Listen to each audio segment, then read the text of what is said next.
Yeah, I hear you. Can you hear me now? Okay, good. Yeah, you'll see, you'll fade out a little bit when we do that, but you'll be able to hear us otherwise. So everything good now? All right. On the headphones, there's an amplifier that has the little buttons on it. It should say Behringer, no, it's a Pile, I believe, but you can turn it down. The first one, you turn it down, and that'll take out the sound from the headphones. Okay, yeah, all right. So let me see which one I'm on here so I can, oh, no wonder. I was like super loud. Okay, now can you hear me okay? Okay. Okay, no, that's fine. I'd rather have it a little loud, but you can turn your headset down if you want. Okay. All right, so we're gonna and we're streaming.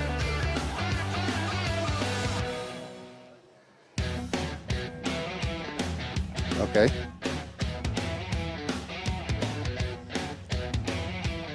Okay. I just gotta get my laptop up here and going. Okay. All right. Okay, let me come in there and make sure we set everything up right. Hold on.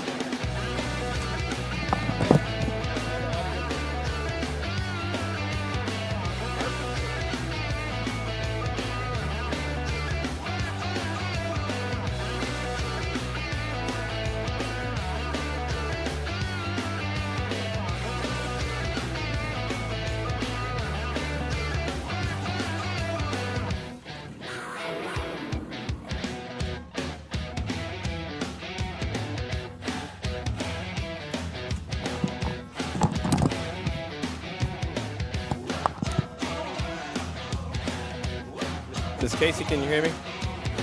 Awesome. Hey, is there a way you can message those girls?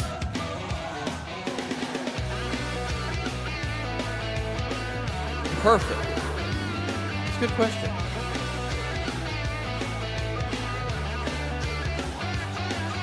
Okay, I was trying to check down where they're cooking burgers. I didn't see them over there very closely. Yeah, I need them back for because I need one camera running here in about 5 minutes and 21 seconds.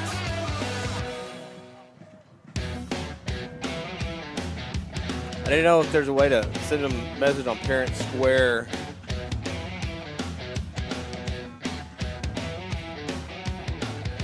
Right, I don't know if it's on their phones or not either. I'm trying to figure out if I can do it too.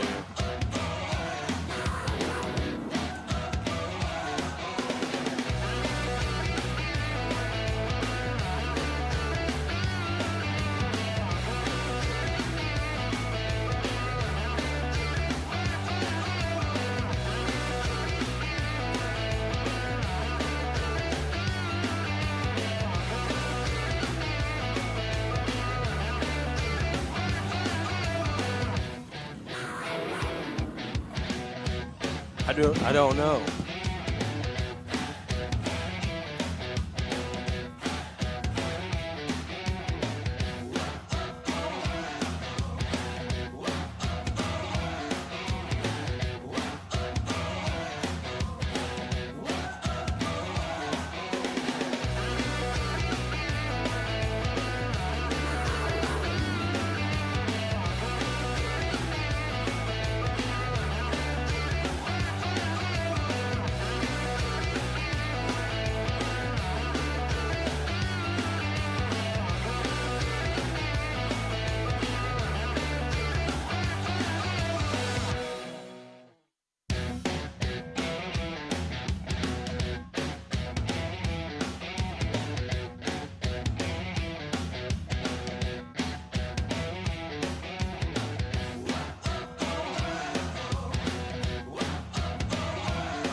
You're watching live from John J. Farrell Field, the home of the Antonio Apaches in San Antonio, Texas, where tonight your Navarro Panthers take on the Antonio Apaches.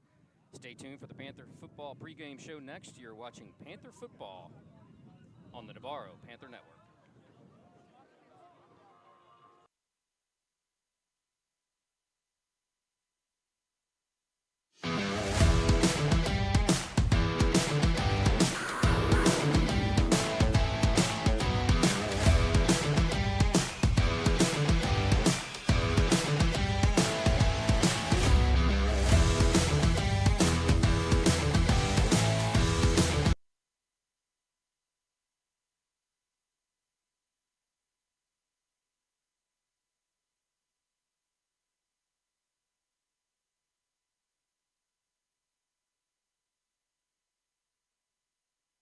Here in San Antonio, Texas, from Antonio Preparatory College School in the 210. Welcome. My name's Lance Blackburn.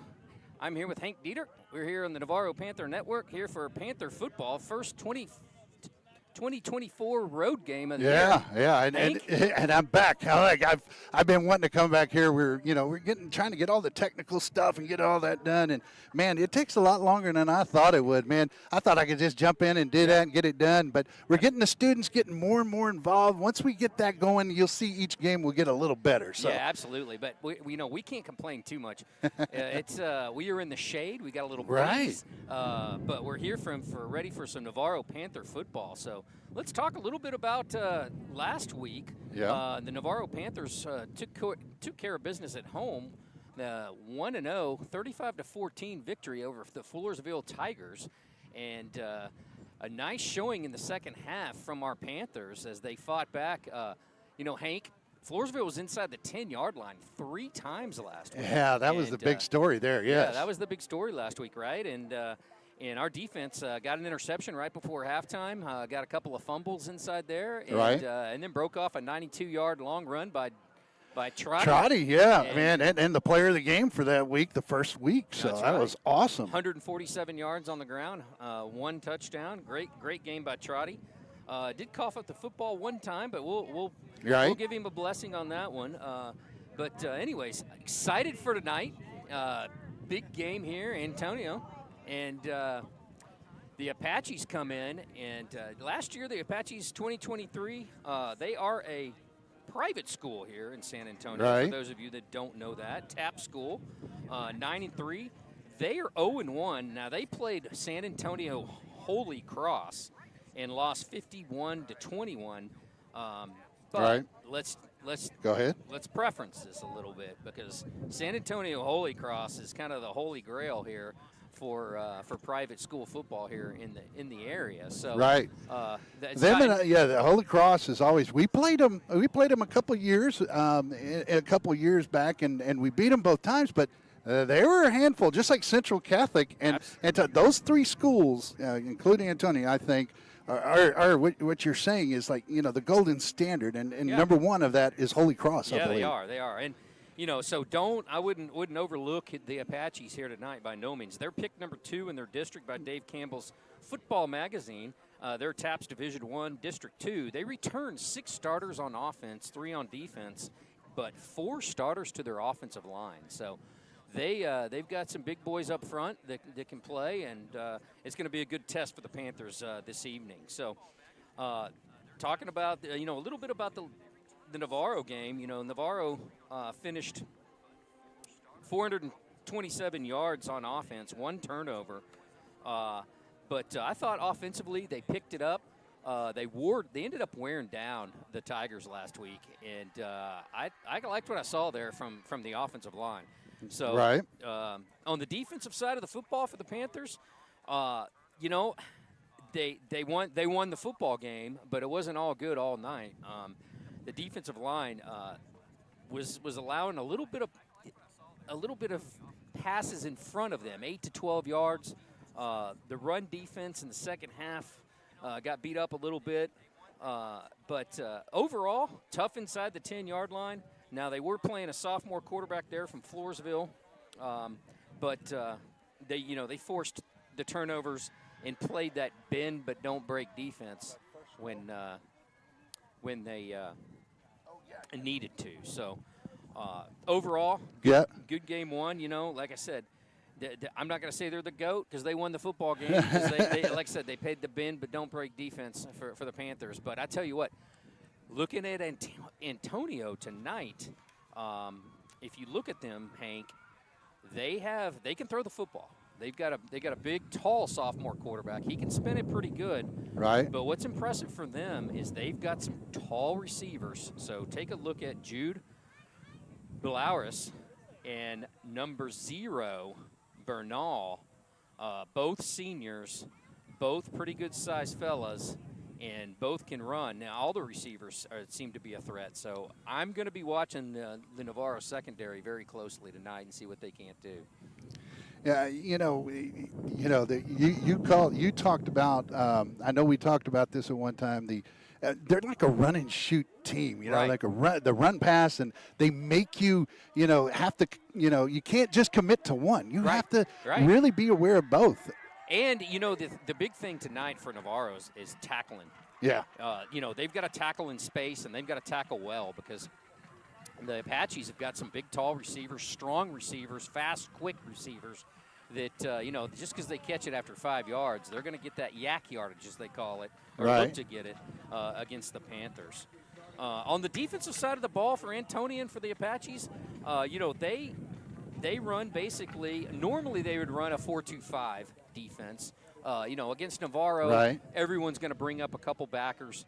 So you're probably looking at 6 on the line, maybe 2 backers, and then they'll probably run, just a few in the secondary and pull those guys up. That's what most people do. Right. Navarro, as we all know, doesn't throw the football a ton, so they don't usually, they're not going to play a Tampa 2 or, they'll usually keep a single high safety, a cover 1 type. Right. Yeah. I mean, you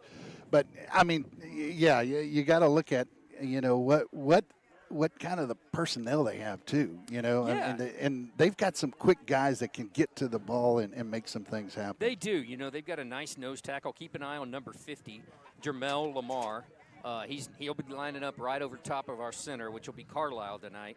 And the other guy to keep a watch at is number 21, sorry, he's a Cajun. So Lamoureux. Lamoureux, yep.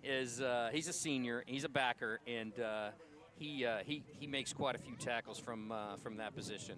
So it should be, everything points to a high-scoring game, but usually when that happens, Hank, it is not a high-scoring game. Right. So the defenses sometimes show out, but we'll see what happens tonight. Any thoughts? I know we're going to have Scott Kibbe coming over here. We're going to try to get Scott Kibbe over here with his fun facts and predictions, and so Scott's making his way over here. In the meantime, we didn't attempt any field goals. Talk a little bit about special teams while Scott makes his way over here. Right. Didn't attempt any field goals last week, but missed 2 extra points. So I'd like to see that shored up a little bit. And we're on a grass field tonight, Hank. Yeah, that's going to make a little difference because I don't think our guys are actually used to grass fields. That's what's going to be unusual. We used to always only play on grass fields. That was like 13, 14 years ago. In grass fields, hey, some people may think that slows you down, but boy, the soft grass sometimes when you go down feels good. So, yeah, we got Scott Kibbe here from the Seguin Gazette and the Navarro historian for Navarro football, and he's also our statistician for 33 football. 33 years. Yeah, unreal, right? What do you got for us, Scott? Okay, interesting fact for today, I guess, is that, Antonian being a Catholic school, the Panthers, since 1998, have played 10 games against Catholic schools. They've won 9. Oh, wow. 10, the one they lost was the last time they were on this field. I was there. I was actually there. 2012. Yeah, well, I was there. It was a very – they had a good team, but it was a very surprising opener. Yeah. They had a really good running back that year. And Holmes, Name some of our players so they can be – I remember, some of our players back then, but you probably remember L.J. better. Anderson, Zane Conlon, Evan De Leon, I think, was running backs. That was, I think, Ty Durham was quarterback on that team. Yeah. Very good player. It was a very good team for ours, but they were better that day. And I think they had a really good – I talked about this with you, a very good punter and kicker. I think, and that Yeah, always those were, makes a big difference. Yeah. Yeah, I think a lot of soccer kids. So I love who've had some time playing soccer when you're private school. Right. So, yeah. Well, that's a nice fun fact, man. That's something I didn't know. Well, 9 out of 10. Back in the day, before '98, before the program came around, the old timers will remember Shiner St. Paul and Yeah. St. Anthony's. St. Anthony's. Hey, I played and those guys. Did not do well against those as a whole wow. in those days. So If I remember right, we did okay against them that 1982 year. So yes, Yeah. yeah. So, well, Scott, I appreciate it. And you can always catch Scott on the Seguin Gazette and in his articles Wednesdays and Sundays, I believe they have it now or something like that. And so the preview and then the recap of tonight's game, you'll see it Sunday. But we'll have you back at halftime, hopefully. All right, that's great. All right, thank you. So we're going to go into a Coach Blunt pregame interview. Well, no, I don't. It looks like we are not going to go into the Yeah, pregame the interview technical with Coach issues I had. Coach Blunt's probably over there ready to fire me up, you know. Yeah. So we'll get that. Once we get the students all ready to go, we can get it there. So Well, let's talk a little bit about some of the Navarro guys from last week. I was really impressed with the sophomore quarterback. First game ever in a varsity uniform was Peyton Helford. He was poised. He was 2 for 4 for 69 yards, made good decisions, which you like to see from a young quarterback, and he ran the ball really very well. He had 9 carries for 58 yards and a touchdown. The Panthers were, I was very impressed with his play, which, whenever you have a young quarterback, you like to see him make good, smart decisions with the football. Right. And he certainly did that in my mind.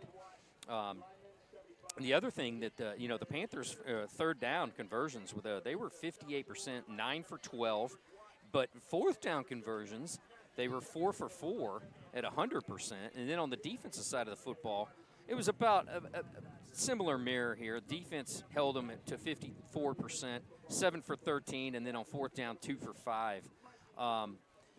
Completion-wise, on the defensive secondary, we allowed 159 yards, 19 completions on 34 attempts, and 1 huge interceptions.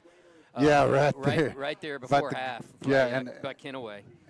Yep. So, anyways, tonight, like I said, I'm looking at our cornerbacks, secondary in general, but certainly our cornerbacks.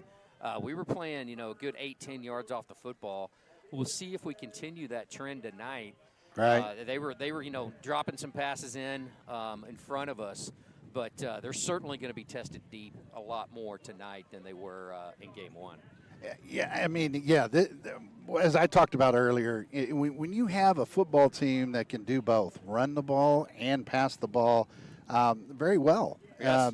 And one thing I failed to mention is that with Holy Cross, that is a real big rivalry between these two teams, Antonian and Holy Cross. You mentioned that. Yes. But the biggest deal was that Holy Cross was running fake punts in the fourth quarter when they had a decent lead. Oh, yeah. So that tells you, that score is not indicative of how Antonian played. And I think that's what you're going to see, a little different tonight. We have to be able to be disciplined tonight, that's for sure. But aggressive at the same time. Yeah, because, the thing is the other thing about this is, we hadn't even talked a lot about Antonian's running back in their running game. Big back, number 2, Michael Marino, again, a senior heavy team here outside of their sophomore quarterback. But they start, which is pretty normal for private schools. But Marino's a big back. I was watching him here on the field before the game, and he's got some good wiggle. And, again, they're going to put, 4 wide receivers out every play and try to spread you out and make room. Very much a little bit similar to Wimberley, but not the splits that you would see from the offensive lineman. Wimberley really, they put a good almost a yard or so. Oh yeah, so I definitely would like to. I'd like to talk about, your keys to the game. Yeah, if we could, I'll bring them up here on the screen in just a little bit. And so you had talked about the run and pass. Yeah. So what do you got to say about your keys? So the thing is you touched on a little bit is the balance, and Navarro obviously wants to stop the run first, and I think it's pertinent that our defense stops the run, forces them to throw, and then they're going to have to play a little bit more Right. bend versus break defense, because the Apaches got athletes and in tackle in space, and then you got to play that good balance between the two. Number two is really, I look for the Panthers to have some success. The Apaches don't see Right. the slot tee a bunch. If Yeah. ever, right? Yeah, I mean, right. I don't know if they've seen it in years, right? Yeah, especially in private schools. Right. I mean, there's only maybe a handful in the whole state of Texas that run something like a wing tee or Right. a straight tee. But we don't see it. They don't see it at all. So if I'm blunt, I'm playing keep away tonight. I'm grinding the football out. Now, if you break a 50, 60, 70-yarder, great. You're taking that all Right. day long. But I look for the pound, and grind them out, probably even more so than we would ever, we do normally. And then in the second half, probably really try to wear them down. Yeah. With that. And then, of course, the third one, very probably obvious, is win the turnover battle. Yeah, And, if we're fumbling the ball 2 or 3 Right. times, that's a recipe for a disaster in this game, because Antonio's got the athletes to come back or to really, make a run and get a decent lead. And then your keep away game goes out the window. Right. So. Right. Well, and then we'll go to my keys. They're pretty simple.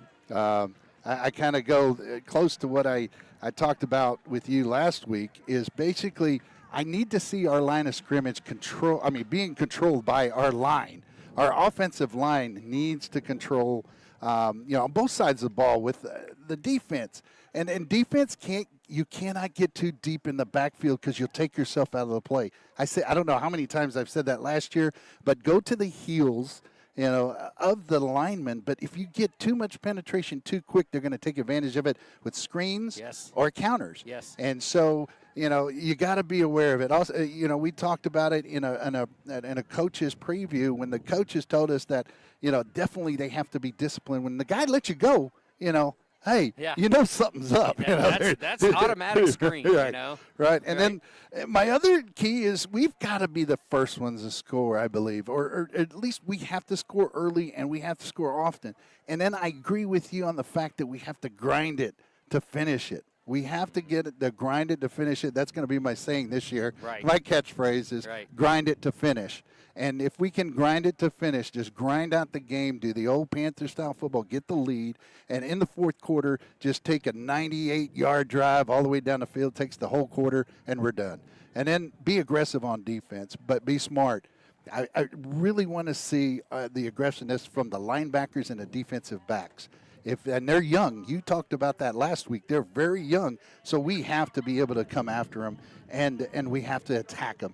And make them think twice about catching the ball. play. Basically, what you're saying is play on their side of the line of scrimmage. That's right. And when they get the ball, hit. Yeah. I mean, I don't say that for nothing. Hit somebody and make you feel good just for nothing. I mean, I mean that's what we do in football. Yeah. And I mean, you don't lead with your head or the crown of your helmet.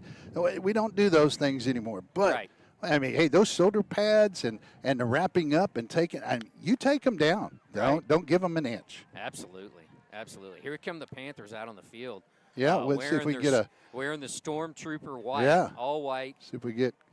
All Panthers in the white socks, white Right. pants with the Panthers in purple down the sides, white jerseys with the purple lettering, and the white helmets with the gold Panthers on one side and the Navarro patented in on the other side. The Antonio Apaches are wearing red helmets, Houston Oiler blue Yeah, wow, that's just so. I mean, hey, that's a throwback to me, man. jerseys, Yeah. with white numbers, white pants, and both teams look sharp tonight. So, Well, yeah, the Stormtrooper look, I like that. It's like the dun dun dun. We need the band coming and playing. Empire Strikes Back, and right? some people call them the icy whites. Yeah. Let's see what we got going on here. Well, Scott, I appreciate it, and you can always catch Scott So on we're the Seguin Gazette broadcasting and, live here in from his Castle articles Hills, Wednesdays and Sundays, I believe where they we've have got it now the or something national like that. anthem. And so the preview and then the recap of tonight's game, you'll see it Sunday. But we'll have you back at halftime, hopefully. All right, that's great. All right, thank you.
There you go.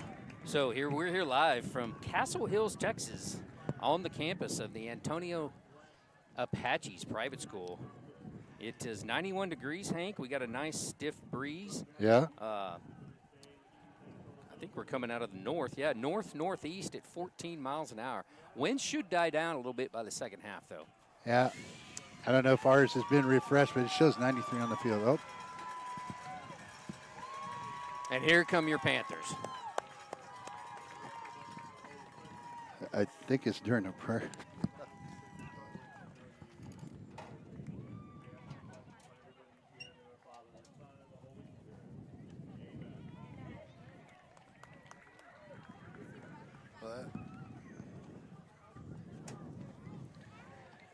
All right.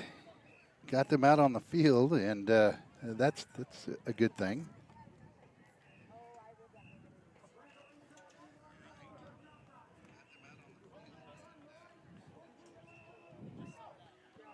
So here we are, minute 17 before kickoff.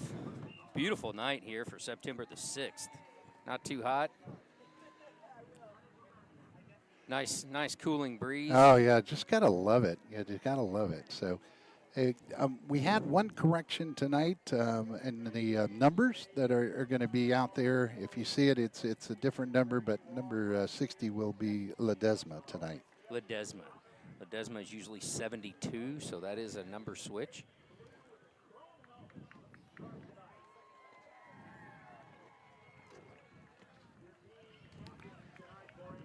All right. So captains tonight for your Navarro Panthers. Number 9, Caden Guerra. Number 52, Cade Pugh. Number 55, Craig Hyman. And number 64, Ian Garcia. Good number there. Uh-oh. Yeah. 64. It goes all the way back to my days and goes all the way back to Garrett. Yeah, I had Garrett in the booth last week. Enjoyed that. Well, thanks. Great young man. Great football player. And Yeah, he's going places, hopefully. yeah. Just as we are. Here we keep coming and going, that's for sure. So as they do the coin toss there in the center of the field, they flip it, and let's see. Looks like Navarro has won the toss. Looks like they are going to defer. They're going to defer, yeah. Nowadays that's the thing. But there's been some schools we've seen that said, no, we want the ball. So they have deferred. So here we go. Man, Lance, I'm excited being back here. This is the pageantry we've been looking for again. And here we go. Barrel Panthers are looking to get their second win of the season and in their second game. So let's see if we can go 2-0. So I'm going to step off the side here just for a moment, and I'll be right back.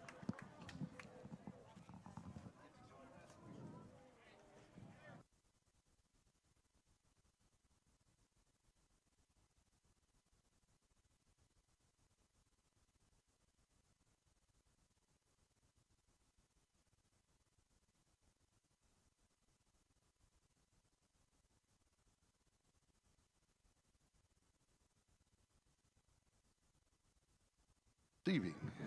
Oh, it is Friday night, and the Panthers are ending up receiving the football. Back to receive is number 5, Dylan Trotty, and number 15, a little bit of a change up from last week. Yeah. I think that's Mr. Avant. Manson Harris. Manson Apologize Harris, for that.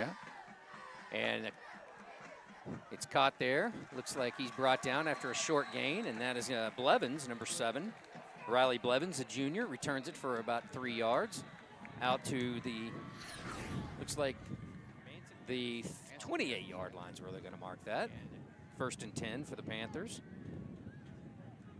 After a short gain, and that is Blevins, number 7. Riley Blevins, a junior, returns it for about 3 yards. Out to the, looks like Peyton Helford leads the Panthers out. Yeah, Panthers, that sun is kind of right in the quarterback's left eye there, coming right in. Cohen Blunt at fullback, Trotty at halfback. Turns around, he hands it to Trotty, going right. He breaks it off. Oh. He's got a big seam, and he's pulled down but not after a first down. Out about the 40-yard line. Great play, and the tackle was made by Zero Bernal. And if he doesn't make that tackle, he's off to the races. Oh, my goodness. Nice play. First out of, and you know, they talk about score early and often. That was almost a big score. One man to beat and couldn't quite get there. Board chart, the Shark bringing in the play. Carlisle at center, number 79. Helfer turns around, hands off this time. That's Guerra. Guerra is tackled again by number 0, Bernal, after a short gain. Looks like he's going to pick out about 1.5 yards. No, they're going to give him 2. Yeah, Bernal has he has been coming around both plays. He's been there. And he is a fast player. You're going to see the entire Antonio Apache secondary are also their starting receivers. So see how that works out for him tonight. Helford under the center. He hands off this time. This is Cohen Blunt. Cohen's going to fight for a nice gain. Looks like he's going to pick up. Good hard yardage there. So he's going to pick up around 4 yards. So that's going to bring up a 3rd and 5 from the 46-yard line of the Panthers.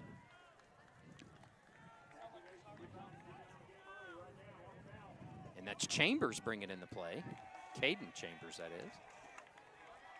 Helford turns around. Trotty, he bringing it back around, and there's a hole again. First down, Panthers. Yeah. Nice run early. The Apaches are having a little trouble picking that one up. Yeah, and that's the alleys we had talked about in games past. You know, all our backs need to have is that little bitty alley, that phone booth opening. And if they can find it, and they're taught, you know, hit the hole. They got to know where the hole is, and they did a good job on that one. So Panthers now set up at the 46-yard line of the Apaches in Apache territory. They hand it this time, Cohen Blunt off the right side. He's going to pick up around 3. He's pushing his way. Well, and he wasn't touched till 3 yards down the field. So that tells me that the offensive linemen are doing their job. That's right. And your offensive lineman from left to right is Pugh on the left, or as we call it, quick tackle. Craig Hyman, quick guard. Mr. Carlisle at center. Lane Black's going to be your strong guard tonight. And Big Rob Beltran at strong tackle. Your tight end is Galani.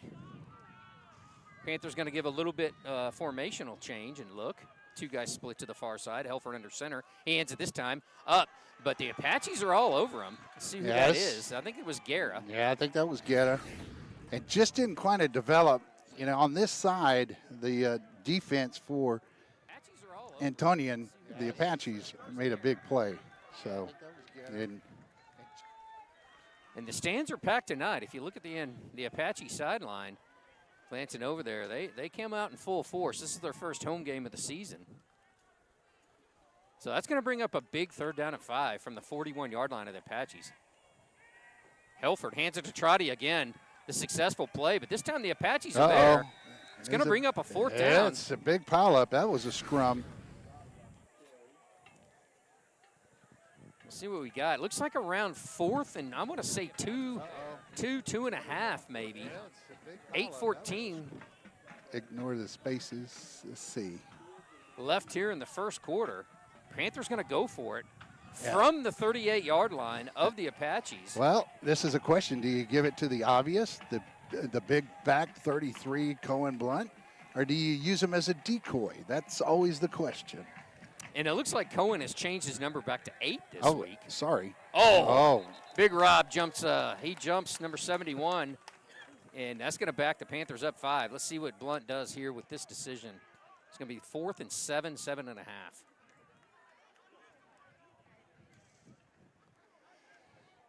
Yep, it was clearly on defense. And okay. So, I mean, from at first I thought exactly what you thought, and then I was like, oh no. So there is a new rule now. If you're yelling out or you're saying clapping hands, saying jump. So they did call that on the defense. My apologies. First down Panthers. But that is a new rule in college football as well, which, as you know, we follow the college rules most of the time. There's another jump. We could have got an easy one, but another one, but they don't call it. That's Cohen Blunt up the middle. He's going to pick up a couple. Looks like down around the 30-yard line. So it should be 2nd and 7.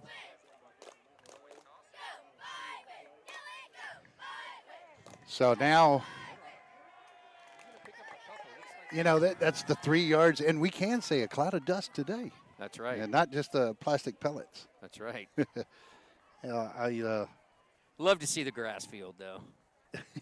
Just the smell. Oh, yeah. It's just such a different feel.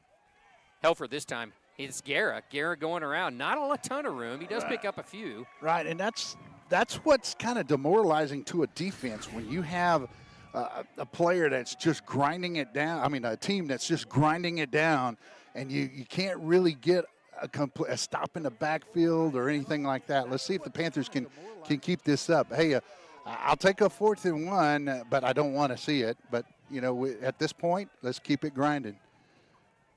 So 3rd and 4 from the Apache 27-yard line. Helford under center. Oh, ball flies out. Peyton jumps back on it, but he is swarmed. Well, and that's a big loss there. I don't know what that play was. It was almost like a pitch. It almost looked like.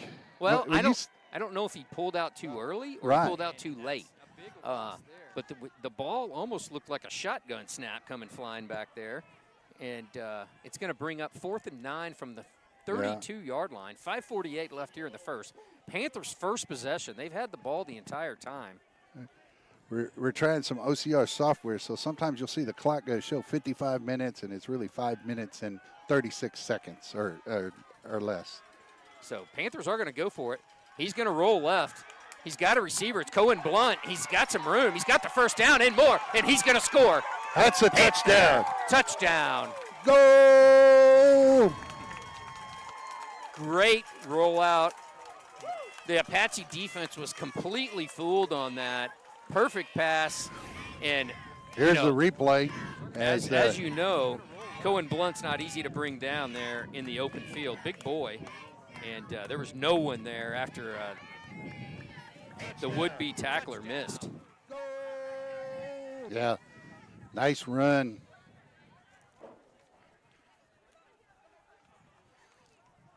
So Soto on for the extra point. Helford with the hold. It's down, it's up, and it looks good. There we go. So there we go. After a little struggles last week from the kicking the extra points, he knocks that one through the uprights, which we like to see. That'll bring the score for your Navarro Panthers up here on the road. Game 2, 7-0. Yeah, a nice job by the crew inside. That was Soto. Last week he was 1 for 1, and they didn't. The Panthers went for 2 more than they did for the 1, so he was 1 for 1 on PATs from what I saw in the stats.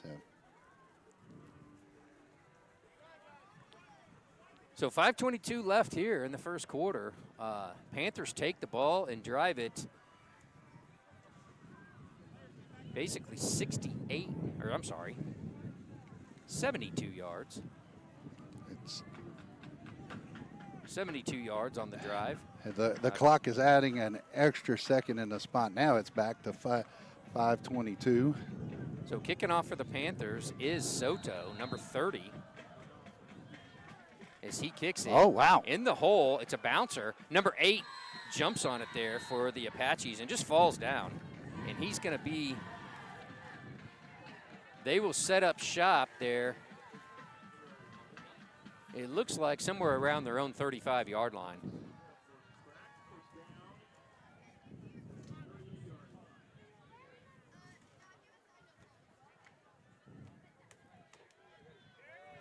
They'll mark it right at the 38. It'll be 1st and 10. And back at quarterback, 2 wide receivers on each side. He fakes the handoff, throws it out to number 7, the big boy. And he's bumped out of bounds. And that's, we're going to say his name a lot tonight, Balderas. So Parson, the sophomore quarterback, number 12, just fakes the handoff to Marino and just pulls it out. And he runs a little hitch route, a little quick curl.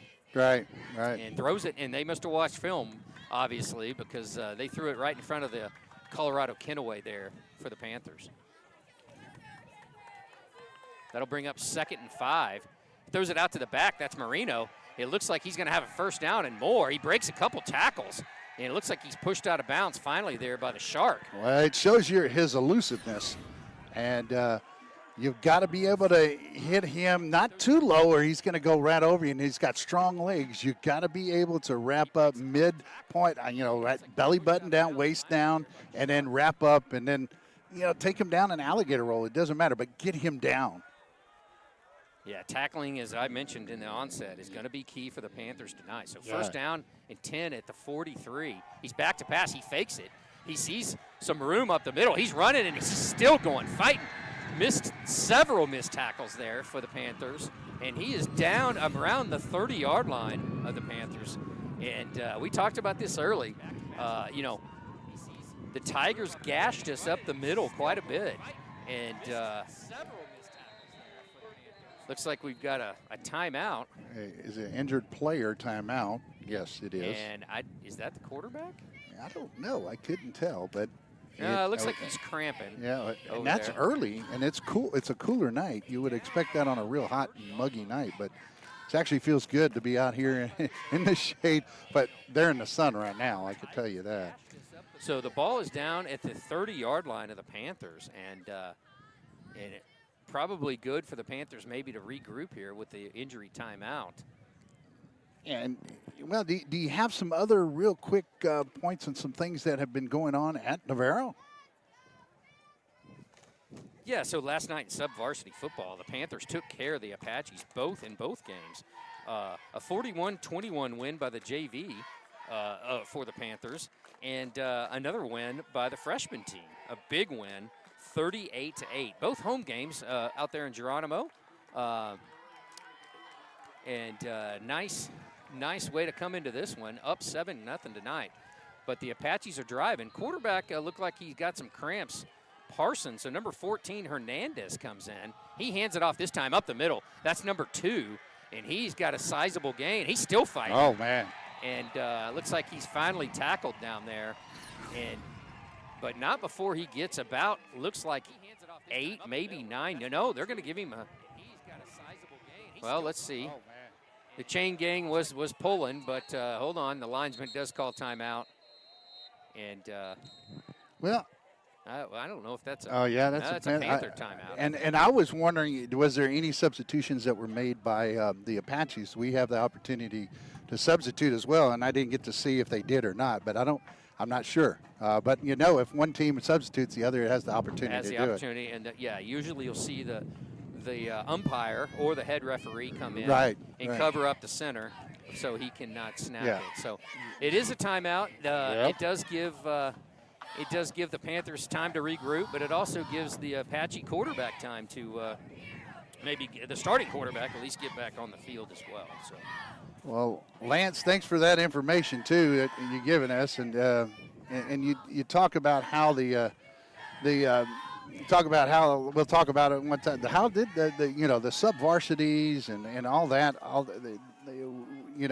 did they look overall? Well, once we get after this play.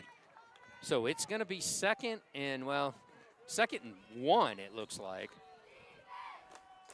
And backup quarterback is in. A little bit of a missed timing there with number 0, the receiver.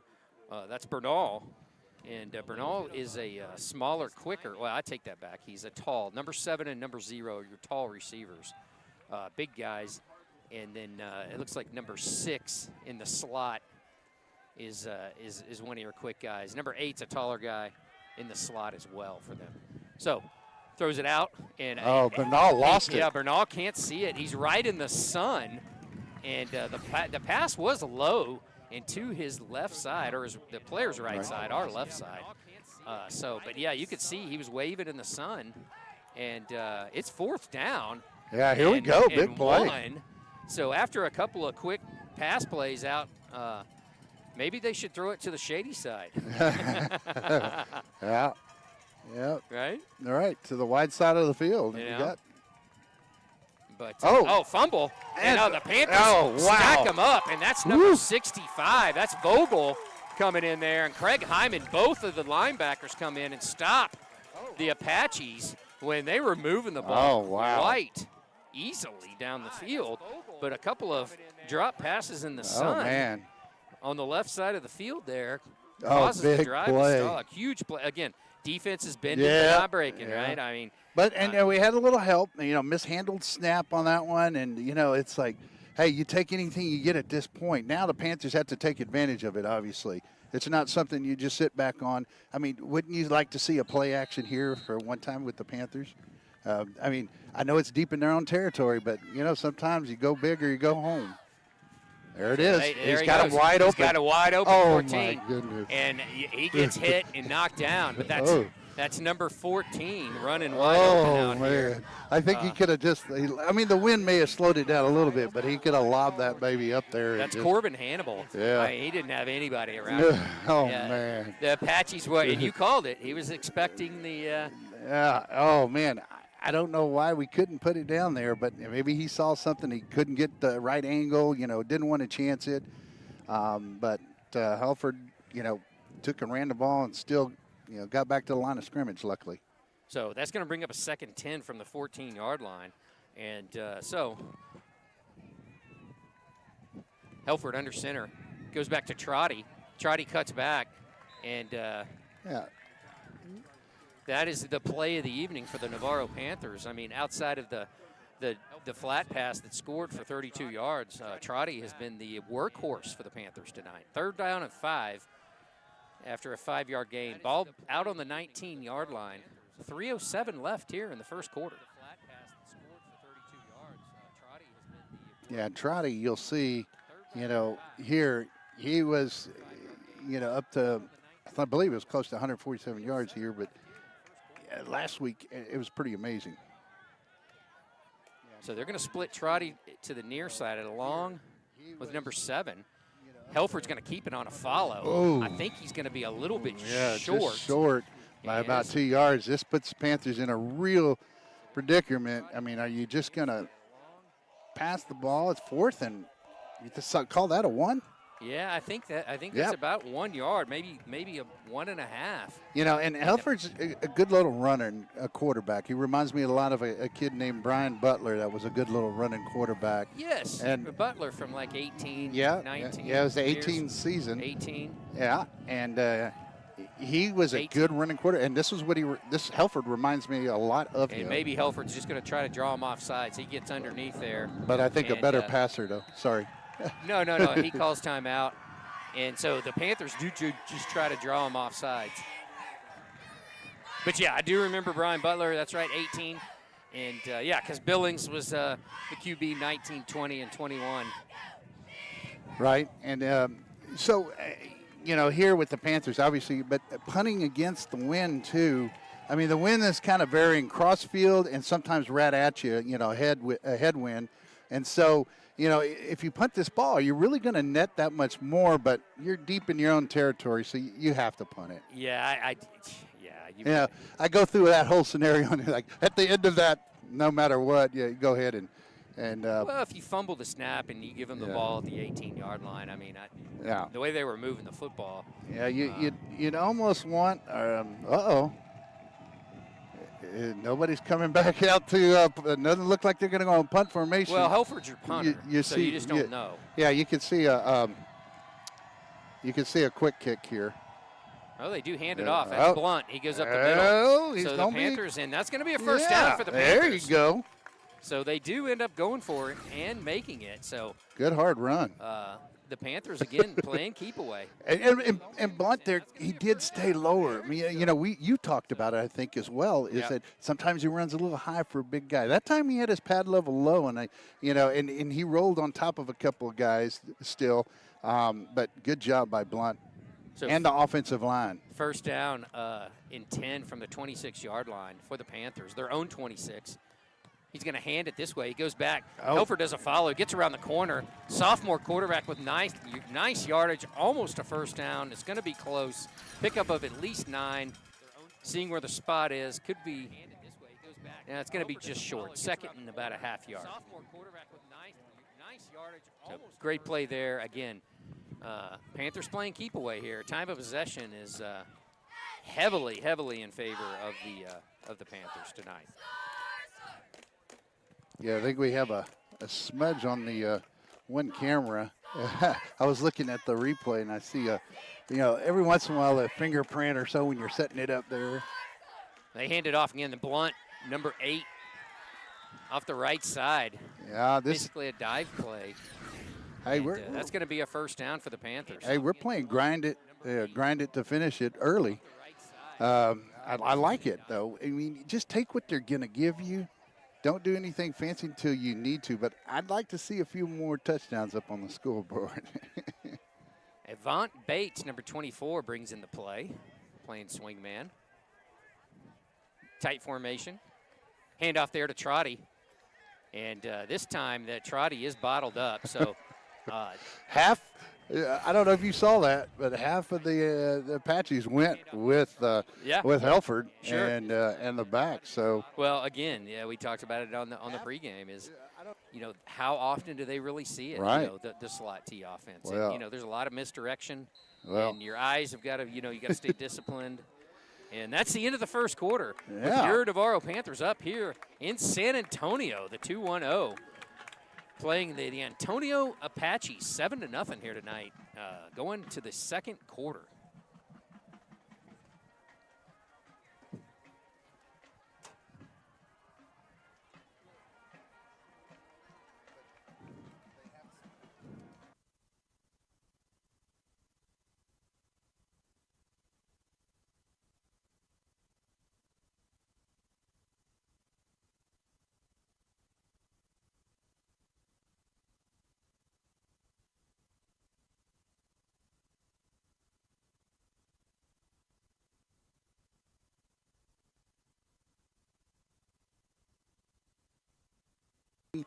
Anything else going on there, Lance? That at Navarro that you want to talk to us about? Because you're the man with all the stuff, man.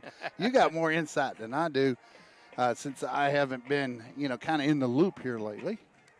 Yeah, volleyball. Volleyball did play the other night. Volleyball team is 19-10. They traveled down to Cibolo Steel. Handoff this time is to Mason Harvey, number 37. He's going off the left side. It looks like an Antonio Apache, number 50. He's a little slow to get up, but he's gonna tough it out and make it. But volleyball, 19-10. They came off finishing 5th at the Seguin tournament over the past weekend.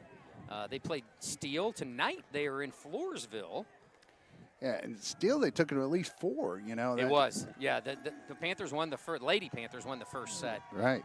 So that's going to bring up 3rd and 4 from the 44. He's going to hand it off this time, going up the middle. Oh, wow. Fighting hard. Who is that? That's Cohen Blunt, of course, right? First down for Mr. Blunt and the Panthers. Ball just short of midfield, resting on the 49-yard line of the Panthers. But yeah, the Lady Panthers won the first set the other night, and then Steele adjusted and ended up coming back and winning that one. But a good, strong start for the Lady Panthers. We're warming up, going into a tough district as we always do. We got Davenport, we got Wimberley, Fredericksburg. So should be good. Great start. Shout out to Coach Paige Poth, varsity coach for the Panthers, Lady Panthers that is, in volleyball, and great season that they have had. And we are hopefully next week. I've been trying to get a profile up for the Lady Panther volleyball team and spotlight a player or two each week. So we're just waiting on a little bit of information, and as soon as we get that information, we are gonna do some spotlight there for the varsity volleyball Lady Panthers. So another timeout. That is the final timeout for the Panthers. Yeah. And one thing I didn't mention about this field, and since we're so low here, you can see it much better, is the crown of the field. You know, grass fields especially, you'll see that crown to get good drainage off. And a lot of times when you're a throwing team, you know, this is not so much for, you know, a running team. It's actually to their advantage. They love running downhill, and that's where the expression it comes from on these crown fields. But when you're a passing team, there's a foot or more drop, and you have to be careful with it.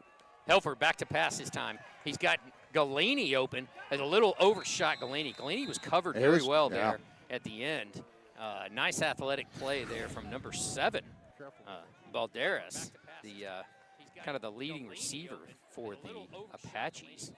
Yeah, Galini had a step or two on him, but that had to be a perfect pass in order. I mean, and with the wind the way it is, I think that carried the ball a little farther down the field than what Helford was expecting.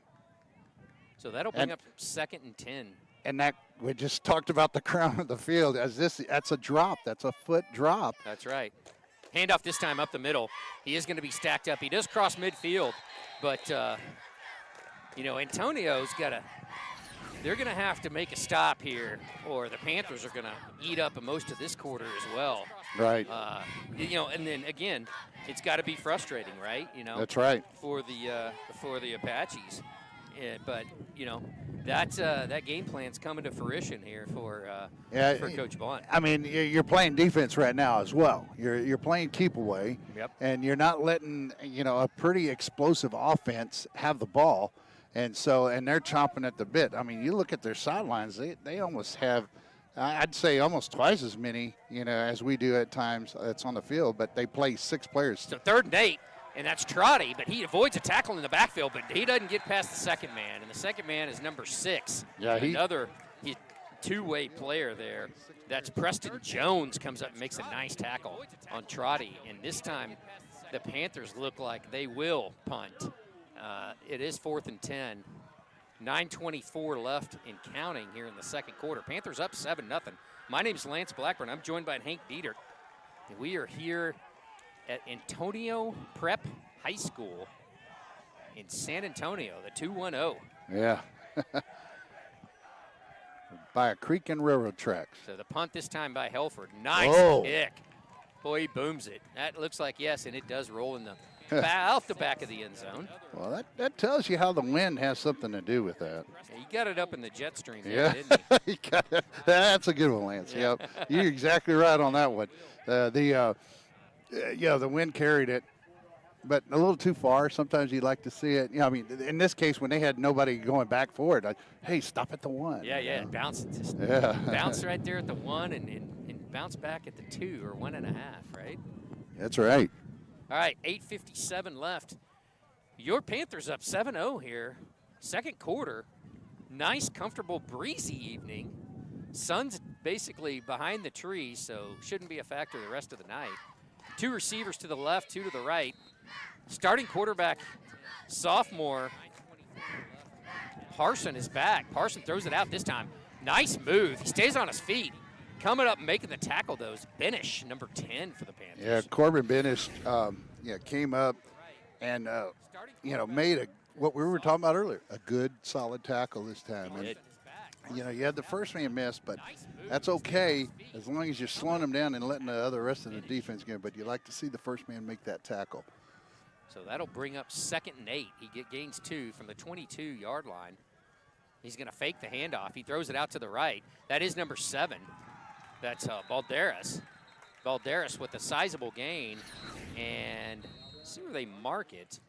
He's going to fake the handoff. He throws it out to the right. From my angle, it looks like he might be, he's close to a first down. I don't see any indication yet. Oh, there is a flag down. And the penalty is looks like it's gonna be against the Apaches. Yeah. No? I don't know. What? Oh. No, they are gonna mark it off against the Panthers. I didn't see 5-yard penalty, so it might have been offside. So it could have been a free, it looks like it may be a free play. Yeah, there. and they get the benefit of a yard or two, other than what the play. Yeah. I had called for. So that'll bring up 2nd and about 4 for the Apaches. He's back. He hands it off this time. That's number 2, and he's off. Looks like he's off to the races, and he could be gone, folks. He is gone. That's going to be an Apache touchdown. I don't see any yellow hankies. Oh, so man. Touchdown there, and like we said earlier, this team can strike and strike fast. Big play offense, and they are cut it down to a 1-point football game. And Coach Blunt talked about Marino. It shows here his elusiveness and his strength at the line of scrimmage, but then it shows his speed. Once he gets in the open field, he's a fast player. You know, he can get out there and run. So with the best of them, and that's what you can't do if you're a Panther team trying to grind it out. You can't let them have those quick scores. And it looks like the kicker, that number 26, kicks it up, and it is good. And that ties the football game here tonight in the second quarter. 7-7, and that was 78-yard touchdown run. Yeah. For Marino, for the Apaches. So what was that, a 3-play drive? 3 or 4-play drive? Yeah, if the penalty, negates one of those plays. 3-play drive, yeah. 3-play drive. That's what you can't do if you're a Panther team trying to grind it out. Long run there, Marino, and again, we talked about this. Big plays. One thing I studied a little bit this week in football in general, college and high school. Right. The team that, now this is like turnovers, plus and minuses. The team that is a +1 in big plays, and when they say big plays, chunk plays, like 40 yards plus, if they're a +1, they win 60% of the time. If they're +2, they win 80% of the games. Good formula. So here we go. That bodes well for the Apaches if you're an Apache fan. Right. So Apaches set to kick off from their 40-yard line. He's going to kick that one, and it is going to be deep. Running up, that's Trotty. Bounces right in front of him, but he picks it up. Nice play, but he's pulled down there by number 21 for the Apaches. He's going to kick that one, and it is going to be deep. Villamaro. Trotty bounces right in front of him, but he picks it up. Nice play, but he's pulled. Yeah, Lamoureux was. Lamoureux. That's okay. So no. I was. It was close enough for me, but yes, you got down there. But man, Trotty just showed some of his strength as far as he didn't go down very easy. Yeah, Trotty. Now Trotty, a little bit of background on Trotty. He was the Iron Man for the boys this past year. Awesome. And for those that you don't know, the Iron Man is just a competition they do in the off season between lifting, running, shuttle times, 40 times, squats, bench, everything. And they have they used to have like a little competition, almost like American Glider type of competition as well during that. I mean, that was way back when my son, they even did something similar to that, and that tradition is still going. That's a good thing to see. But yeah, Trotty, very fast, very strong. Very strong in his hips. And smart player. Everything I've seen, he looks for the hole. He knows where the hole. He anticipates where it's going to be. And we talked about that phone booth. He finds it, and he works well inside that phone booth. He does. He changed his clothes real quick from his, civilian to his football uniform, and rather quickly. For the Apaches. So not sure why we have such a long timeout. Well, I take that back. I think the Apaches did use their first timeout here. Yeah, they did. And so there you have it. And in the game now on the offensive line is number 60, Ledesma. He does make an appearance here. Carlisle still at center for the Panthers. They hand off this time. It's up the middle. And see who that is. Yeah, I think that's a big boy. Is that Garrett? No, that's Blunt. That's Blunt, Cohen Blunt. Blunt, number 8, up the middle for a nice gain. 2nd and 1, so he gains 9 on that. 7:35 and counting here. Panthers controlled the ball most of the game. Huge lead in the time of possession. They're going to hand it off this time. Again, up the middle. Tons of room for Trotty. Oh, yeah. And Trotty's going to be brought down. Gets the first down and about 7 or 8 more. And that's a good trap play that we see. The linemen have to do this in concert. If you don't do it, one hits the other, and it really blows up on you. But good job by the linemen up front. So my post-game question for Cohen Blunt is, why did you give up Tony Dorsett's number? I know. So up the middle again for the Panthers. He switches back to number 8, but a big man wearing a single-digit number is always fun, right? Right.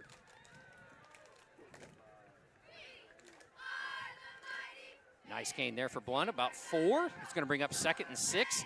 They punched it into the Apache territory. Ball resting right at the 49-yard line.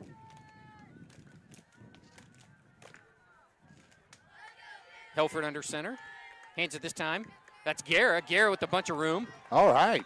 Guerra's going to have a first down. He's going to be looks like he's going to bring it down to the Apache 41-yard line, bring the chains. Yeah. Another Panther first down. And now this is what you like to see, is be able to have the linemen start, really coming in and willing, with all their might, is able to move these guys off the line of scrimmage, and you see it right now. It's more than willing. It's putting their, hat to hat, getting after it. 1st and 10, handoff again to Blunt. Blunt shakes a tackle. He's pulled down.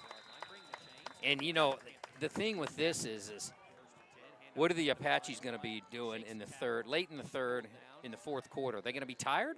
Right. Tackling Cohen Blunt all night's not fun. No.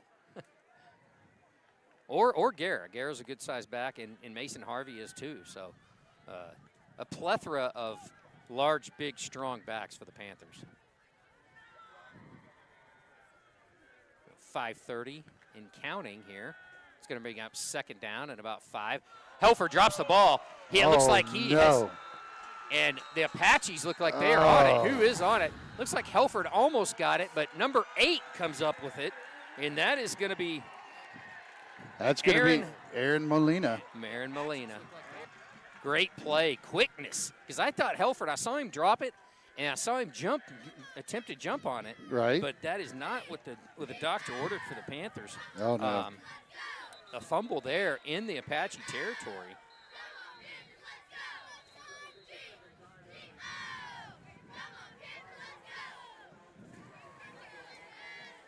Ball's on the 37-yard line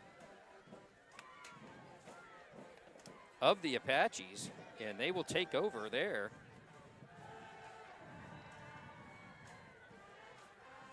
So first really big mistake from the Panthers tonight with the fumble there. And Helford it looks like the ball, he was going to hand off, he swung it around, and the ball just kind of popped out of his hand. Yeah, and it's unfortunate. And, as you,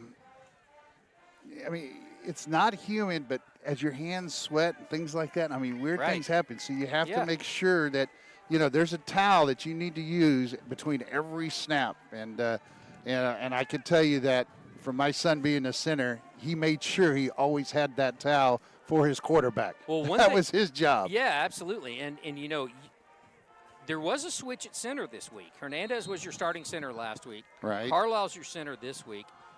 Helford bobbled the ball a little bit earlier in the game, so that's the second time. He does lose this one, but maybe that is the exchange. Handoff this time, that's Marino. Marino up the middle, that's Vogel with the tackle, but not before he gets about almost 4, maybe 3.5. And you got a gang tackle in order to keep Marino. I mean, that's when I was talking about, we talked about earlier pregame, you take yourself out of the play when you go too far upfield, and that's when he could break it and cut it back on a counter, or not just a counter, but a cutback as well. No, he hands off this time. No, yeah, he does hand off. It looked like he was going to throw. It was a delayed draw, basically, from the Apaches. Oh, boy, big play coming up. Again, Marino. That was Parson to Marino. Big play here. The Apaches are going to go quick. They snap it quick. They throw it out to the right. That's number 7. He's got it. He makes a move. He's brought down by the Shark. And but not before a first down, and the Apaches move the football into the Panther territory.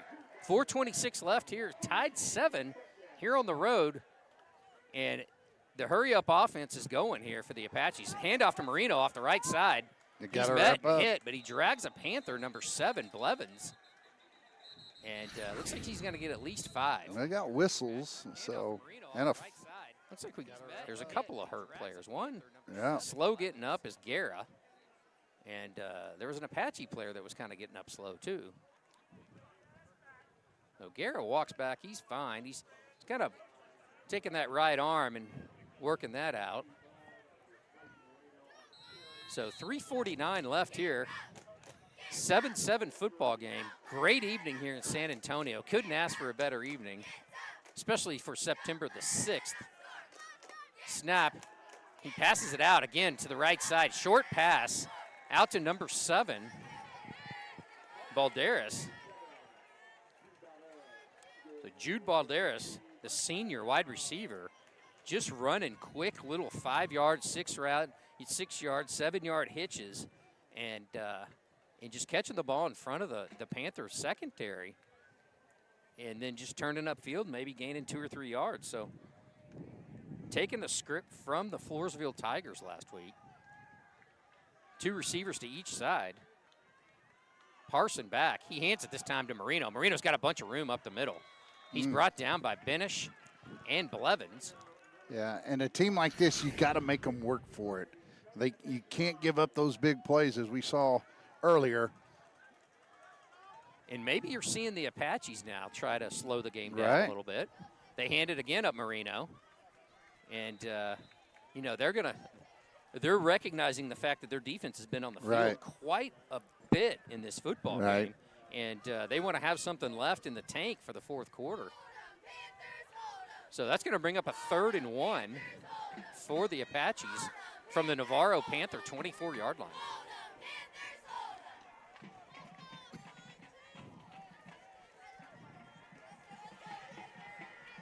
Parson back, he fakes it, he puts it in the belly. It's caught. Oh. This time it's to the left side, and I can't see who that is. He's gang tackled.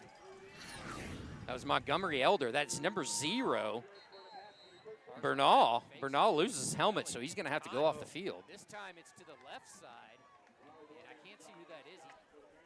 Gang tackle. So nice gang tackle there for the Panthers. There were several of them there, but again, same recipe, Hank. A little hitch route. Yep. Catch it right in front of the receivers, turn around, gain a couple yards, and go down. Yeah, especially after you set up by a good run by Marino. You know, Marino, and this is what you'd call like the run and shoot, because you see them being able to run the ball and then take those little dinks and dunks out to the side. So the sophomore quarterback Parson in the shotgun. Next to him, Marino to his right side. He puts it in the belly of Marino. Marino pops it outside. He's got some running room. He cuts it back, and he's going to go in for the Apache touchdown. Great run there, 13-yard touchdown run for the Antonian, Apaches here in the second quarter. Wait a minute, though. You see a flag, Hank? No. No, I don't. They're setting up for a field goal. Just setting up for the field goal. This is Lure, senior kicker, number 26.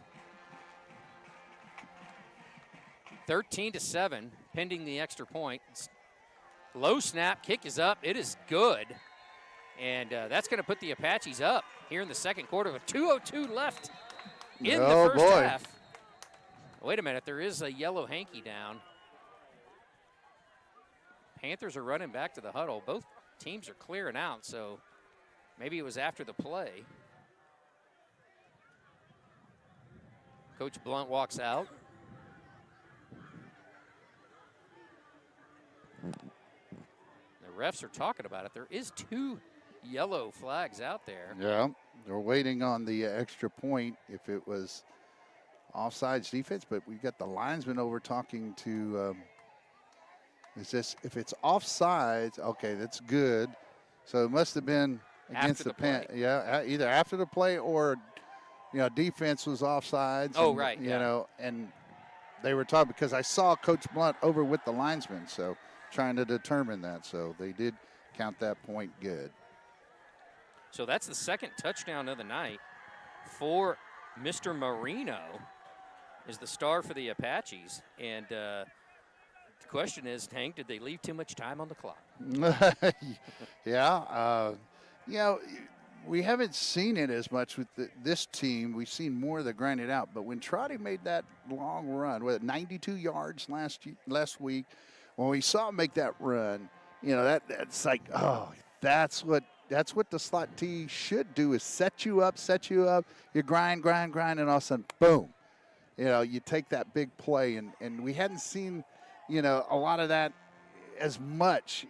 I just want to say it as much. But I think this team is right on the verge of us seeing that happen more and more. So It's like just any moment, so.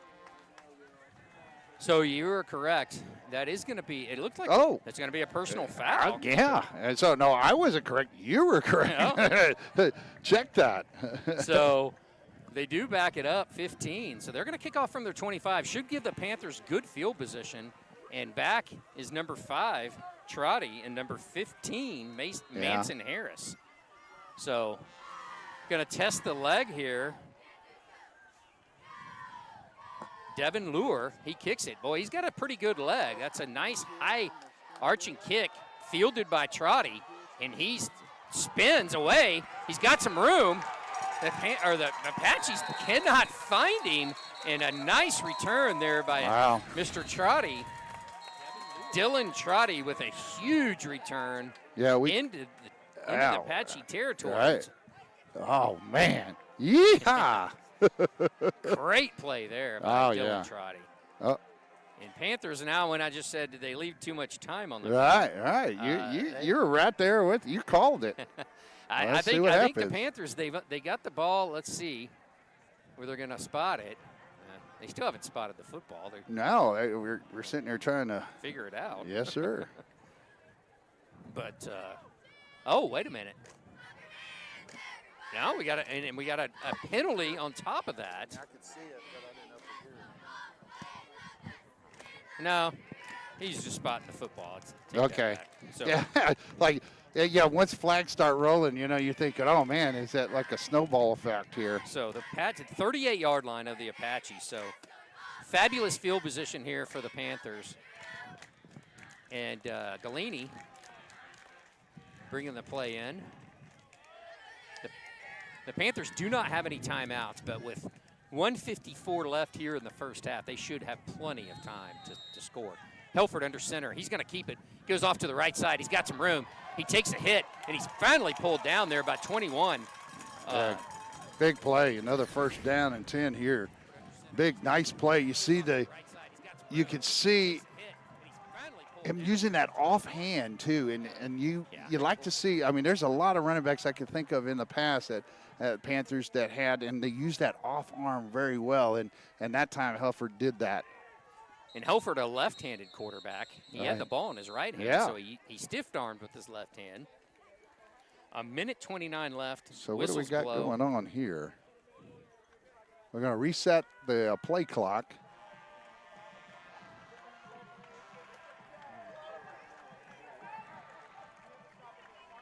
So the ball rests on the 24-yard line for now.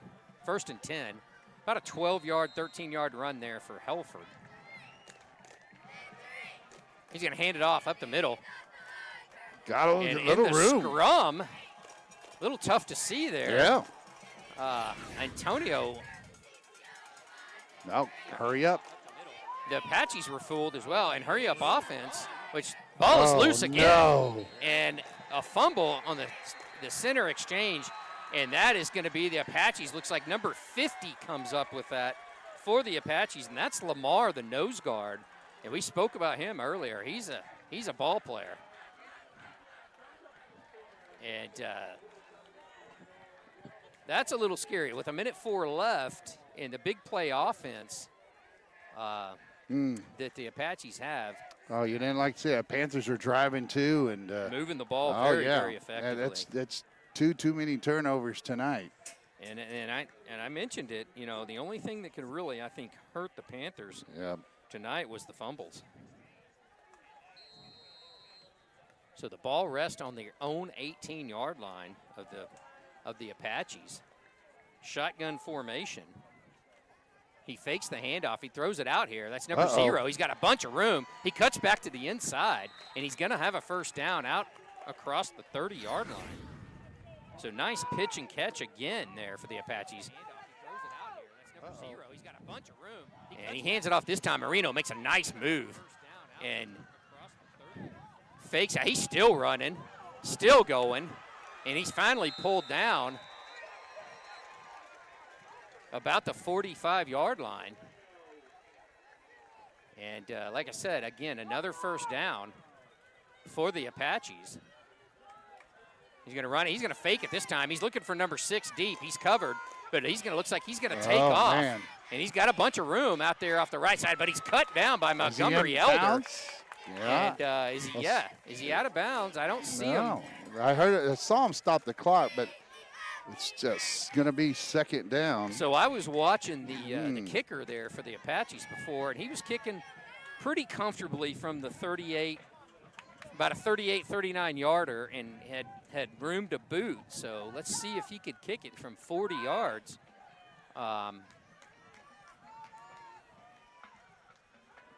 Shotgun formation. Larson out. He throws it. He's got a receiver. See who that is. It looks like he gets out of bounds there. And that is number 7. That's the workhorse, Balderas.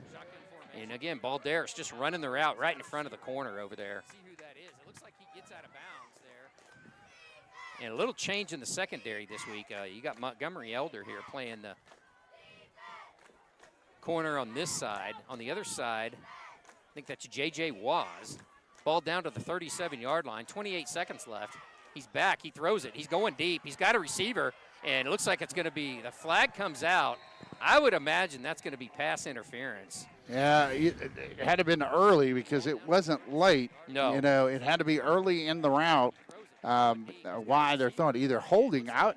And let's watch the replay here.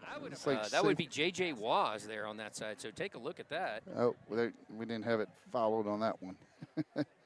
But, I mean, we got to remember we do have students out there as well. We do have a QR code that is up. If you want to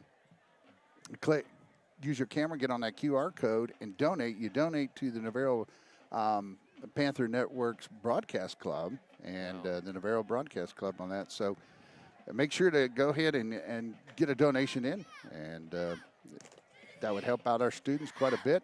They're just getting things going, so we start getting this thing rocking and rolling here. So, not sure what the long discussion's about.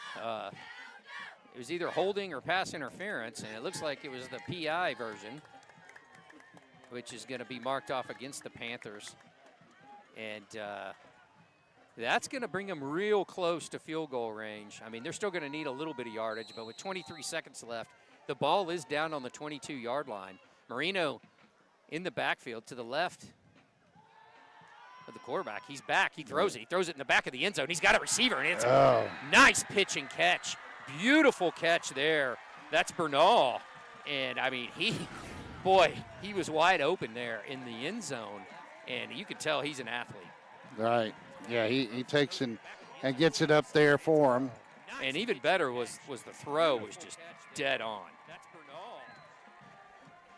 So that's going to increase the lead there. So they moved the ball. They got the ball with 1:04 at their own 18-yard line, pending an extra point. The kick is up, and it is good. And that makes the score the Apaches 21, your Navarro Panthers 7. So 21 unanswered points tonight for the Apaches. And that was a nice, beautiful pitch. And that's what you were scared of, right? Right. I mean, yeah. When you got to be disciplined enough. You got to watch Marino, and then when you see that happen, it's like, oh man, they're going to go down the field. But I think at this point, when they're doing a very good job of spreading us out, and when you get a team spread out and you get a quarterback that can make that throw, it's hard to stop, especially on a deep post. Basically, what you see on that play, or you could call it a seam play, but the receiver really curled in just enough and was able to take it and run that post very well. And the Panthers are going to have to do a better job of stopping that big play. And the big plays, it's turnovers and big plays that will get you. And those two turnovers, really came back to hurt the Panthers tonight. Yeah. So they kick off from their 40. It's going to be a pop-up again. This time it's going to be number 7. He brings it up, but he is tackled quickly there by number 6, Jones, for the Apaches. Preston Jones with the tackle, and that was Blevins on the return. So 15 seconds left here in the first half. Yeah. Panthers on the road, down by a couple scores here. Hey, you get a big play of your own, come right back in it, and Panthers have to not, hold their heads down at all. They're still in this thing. Oh, yeah. You got a whole half to go. For sure. And this is one of those things that, we talked about too, a true test of, with adversity. Yes. Teams have to face that. Yep, that's right. The last time out taken. The thing is now you're down by 2 scores. We talk more about this at half, but is your game plan going to change for the Panthers? Right, but you make your adjustments. Yep. You got to make adjustments, and it's the team that makes the better adjustment that will win the second half. So another timeout here. I think both teams have exhausted their timeouts. All 6 have been used. So, yeah. And that's probably smart by Antonio. Even though you're going into a half, the Panthers have had the ball most of this football game. So you probably want to rest that defense. I don't think that the Panthers are going to let up running the big boys, right? So, so Antonio's smart by doing that and using that timeout right there before half. Even though they're getting ready to get 28 minutes in the locker room. So right. Now this is where if Panthers can take and like you said, get some life right before half with a big play, even if it's not in the end zone, he can still get you that confidence you need. Yeah, and I would almost expect if I was Antonian to keep a safety back. This time that's Colorado Kenaway. Yeah. And he gains a few yards, but there's no timeouts left. The Panthers are going to have to get to the line quickly and run a play. They get under center. Helfer does get it off. He's going to throw it this time. Oh, he's got Trotty out in the flat. He's covered very, very well. That's Preston Jones. Had him covered like a blanket. Well, Hannibal, I thought, had a couple of steps there, too. He did not see Hannibal. He did. Yeah, he didn't. I don't think he even looked for Hannibal. Yeah, I think he was going for the wheel route. Yeah, it was a design play on the wheel route. So we're going to halftime. We'll take a quick break. We'll keep our crowd mic on, and we'll get to listen to some of the sights and sounds here at the John J. Fedetta Field.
Welcome back here to San Antonio after listening to the famous band in the land, The Navarro Panther Band. Great job there by the band, folks. Yeah. We've got Awesome. Scott Kibbe's back. He's going to give us first half stats. Scott, what do you got? All right, for Navarro, 10 first downs, 31 rushes for 126 yards, 34 passing yards on 1 out of 3 attempts, no interceptions, 1 penalty for 51 yards. Big stat, of course, 3 fumbles, lost 2, and then 2 penalties for 20 yards. Leading rusher is Cohen Blunt, 10 carries for 43 yards. Dylan Trotty, 7 for 37, and then Blunt had the 1 catch for 34 yards and a touchdown. For Antonian, 12 first downs, 12 rushes, 155 yards, 91 passing yards on 9 out of 12 attempts, no interceptions.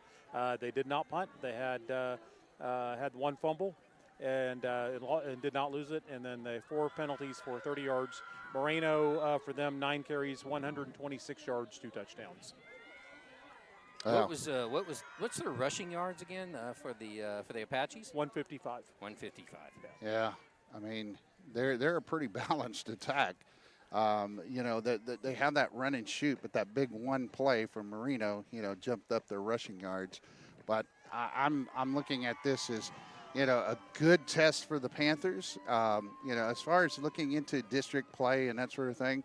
I mean, I want them to win. Don't get me wrong, but you get to see a team like this that is pretty efficient, and we talked about this at one time, how Holy Cross and Antonian, that was more of a rival game, and Holy Cross kind of took advantage in certain situations on what would normally be a punt play and ran fake punts and things like that, but that score wasn't indicative. So I think Antonian is that type of team, very good football team.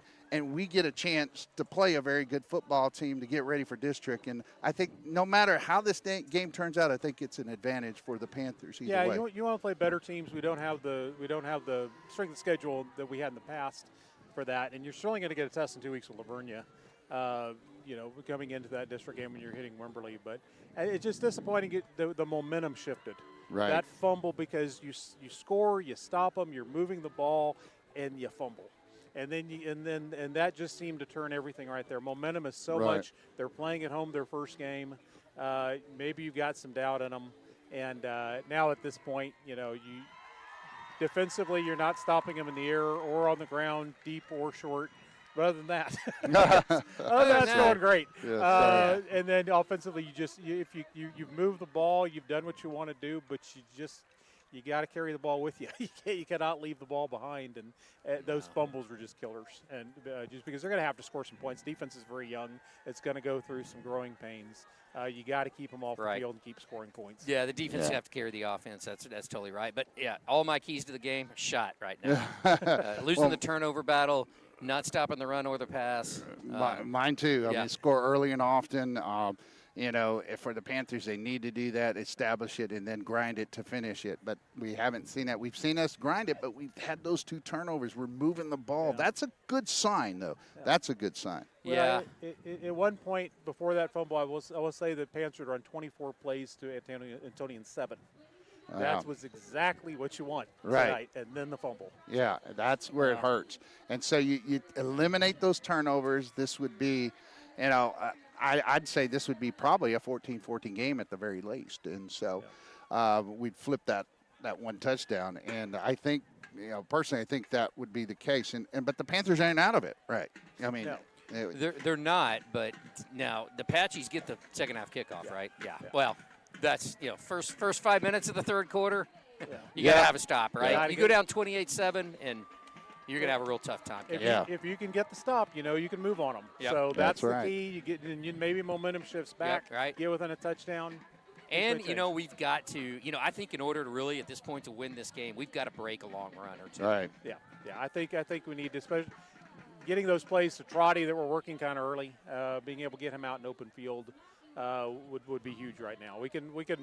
We know we can get them 3, 4, 5 yards at a time, but I think we may need to, before this is over, may need to score a little faster. Yeah, because they could. I mean, with the 2 touchdown lead, I mean, and if they get a stop and maybe they don't score, but they stop us, then they can kind of play a little keep away on us. Yeah. Right.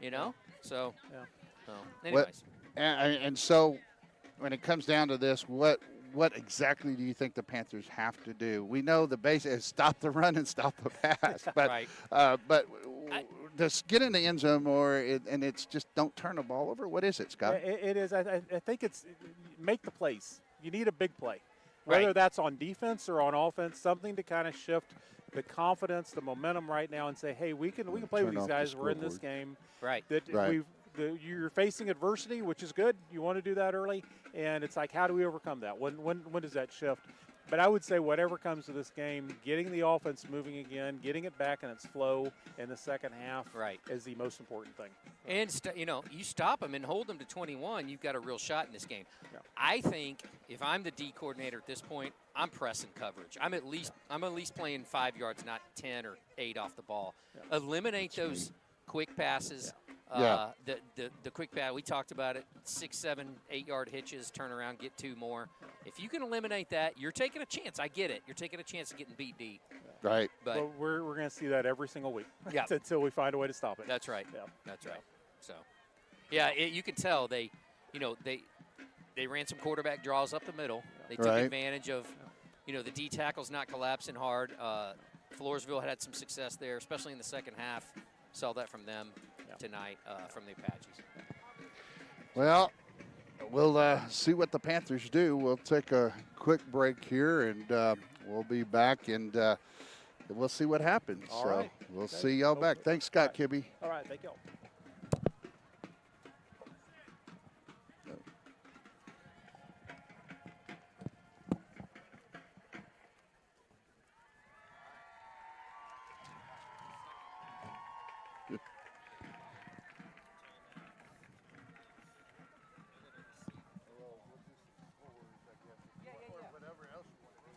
No, let's talk about some other games. We haven't really talked about any other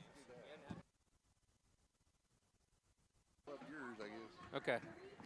All right, so we're back here, our live.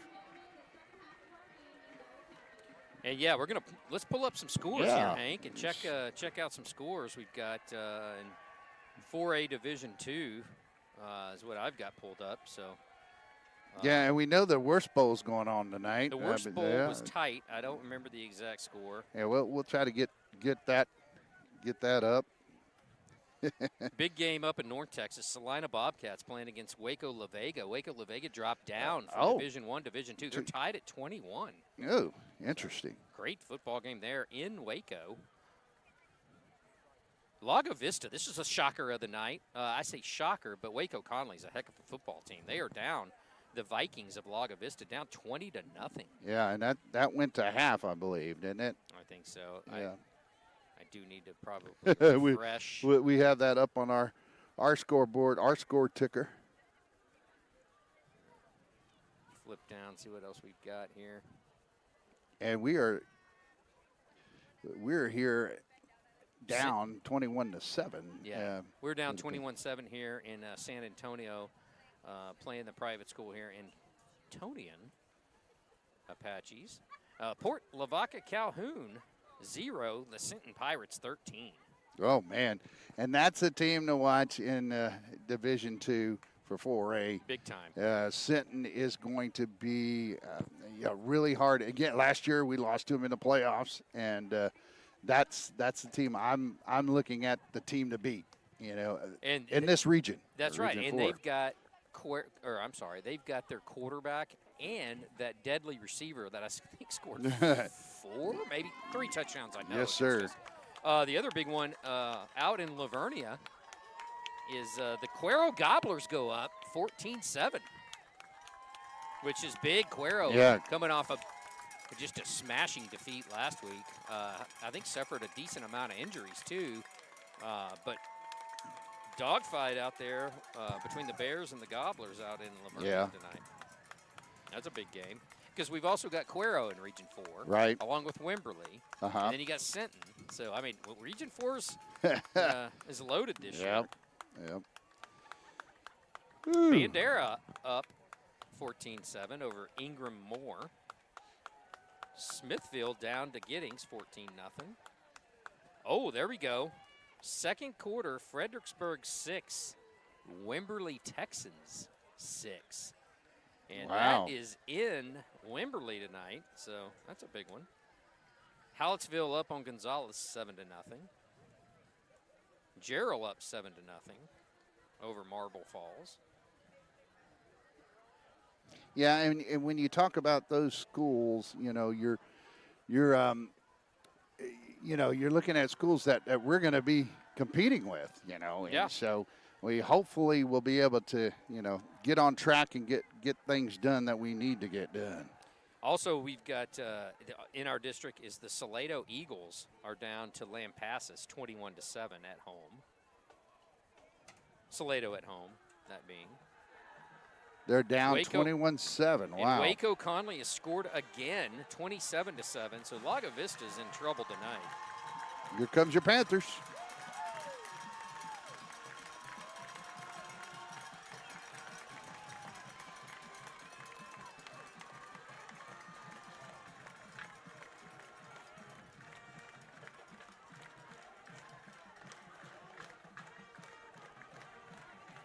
Giddings now up 21-0 over Smithville. All right, Hank, what are you looking for here in the second half? I know we talked about it a little bit, but we've got to have stop right here. Yeah, That's and first and foremost. That is the key, is going to be stops. The Panthers have to make stops, and it's the bottom line.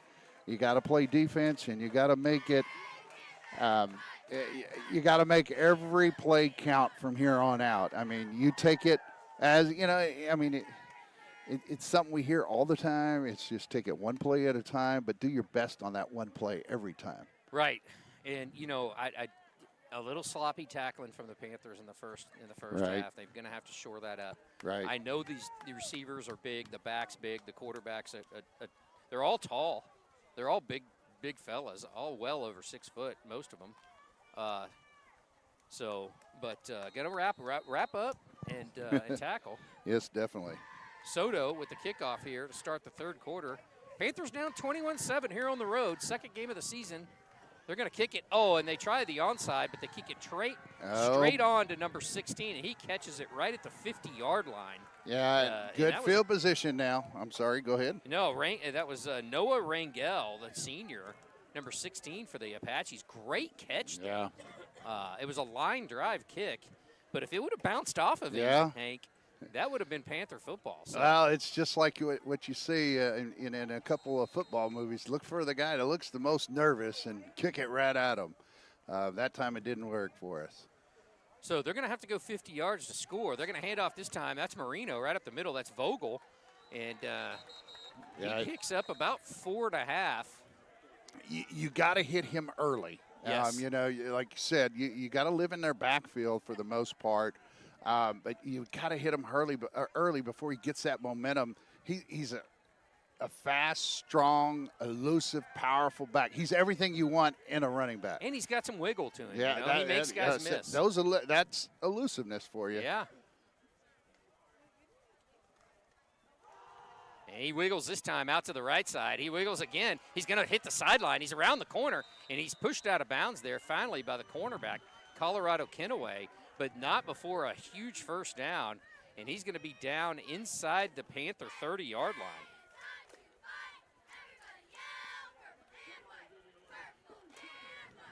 So Parson to Marino, and that's 2 handoffs there, and it looks like they are content to chew a little clock. Yeah, they're not looking to go score right away, but I'm sure they'd take it if they could. But Panthers got to get a stop. Parson this time, he does put it in the belly. That's Marino off the left side. He fights, and he gets a bunch more yardage after the initial hit. And again, the Panthers are doing a bunch of arm tackling tonight, folks. How many people touched him and couldn't bring him down? So yeah, it was a few. So going to have to wrap him up a little bit more. He gets 8 on that. That'll bring up 2nd and 2 from the 20-yard line. So again, 2 receivers to the left, 2 to the right. He's handed off. That's Marino. Marino's content. This time the Panthers bottle him up. Oh, yes. And that's what you like to see, but did he get enough? Like to see. Yeah, I'm not sure if he got enough. Yeah, he did. Yeah, they are waving the chain gang forward, so he did get enough. They roll the clock. So 10.5 left here in the third. Panthers down by 2 touchdowns, 21-7. Here on the road in game 2 from the 2-1-0.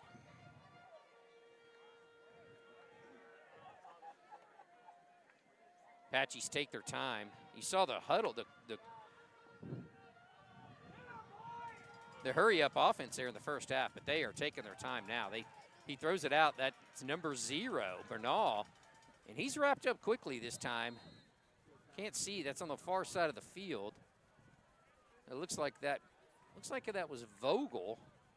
A few Panthers got their hands on their hips.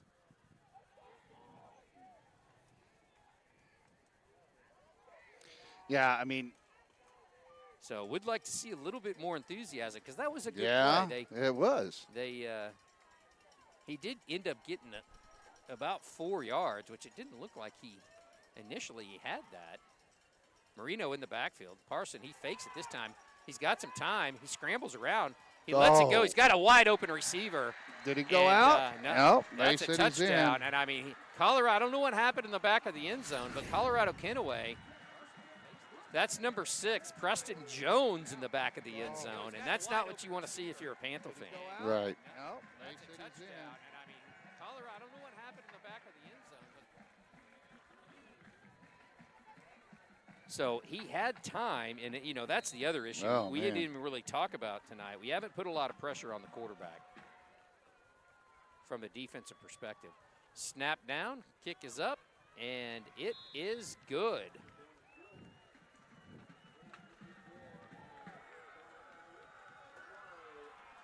So that puts the score at 28-7 with 9:21 left here in the third.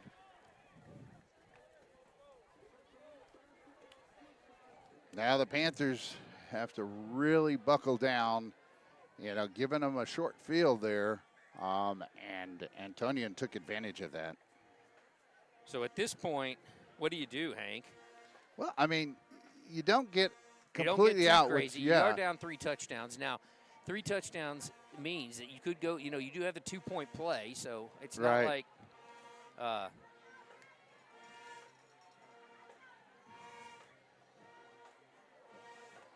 but it does put the Panthers in a difficult position here.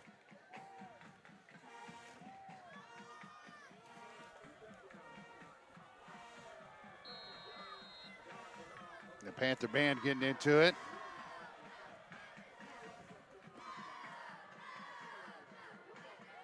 Here to catch that looks like number 7, Blevins, and he's brought down over there in front of the Apache bench. Yeah.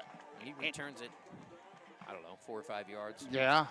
And you'd like to see, though, you know, an aggressiveness. I mean, we've seen weird things happen in the past. I still go back to teams like, you know, when we see they've come back down for basically 28-0 against Gonzales, you know, another team called the Apaches. So maybe we could see that here tonight. You know, Helford, he hands it off. That's Blunt up the middle. Oh. And Blunt, he gets free, but who was that? Looks like number 0, the Bernal, gets his ankles. Otherwise, he would have been to a sizable gain. I don't know if he would have broken it all the way, but he picks up about 7 yards on the play. So bring up 2nd and 3 from the 37-yard line.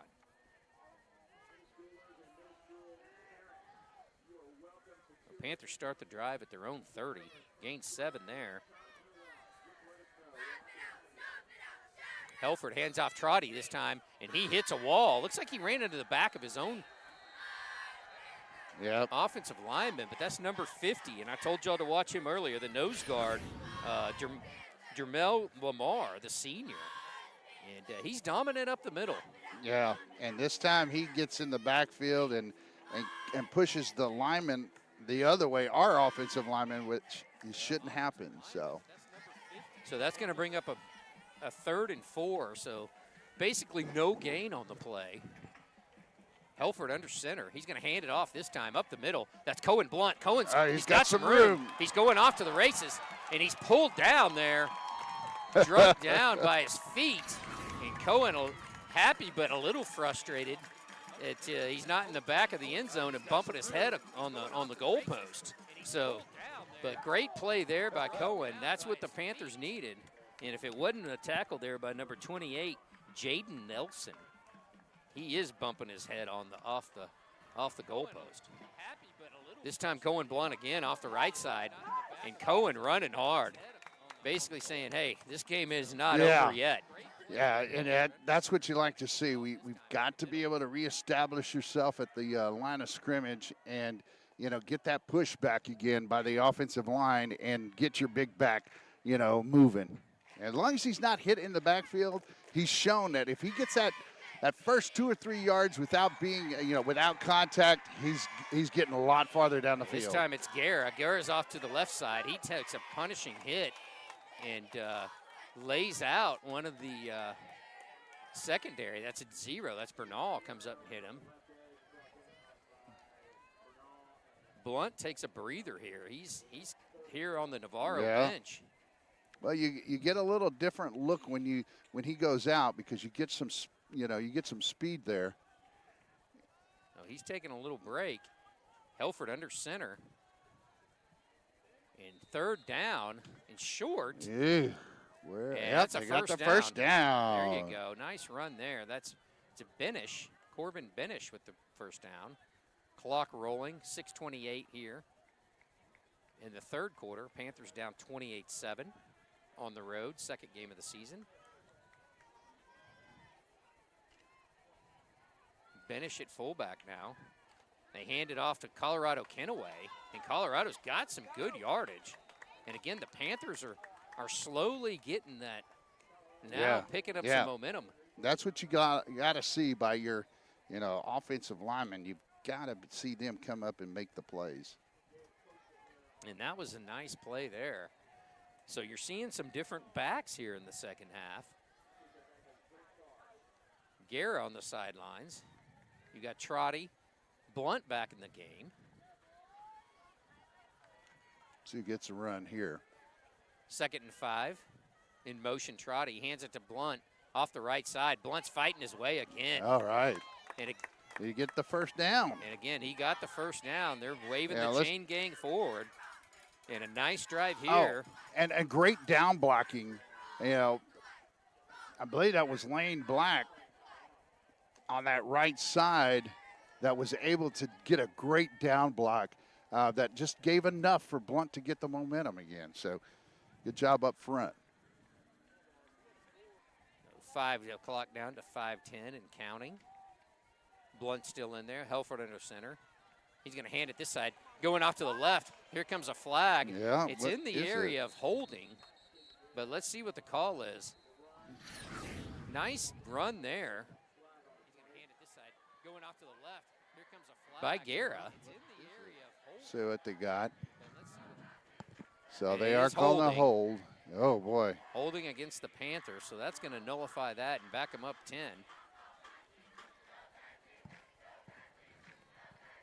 So it was 1st and goal from the 8. They will back them up to the 18-yard line.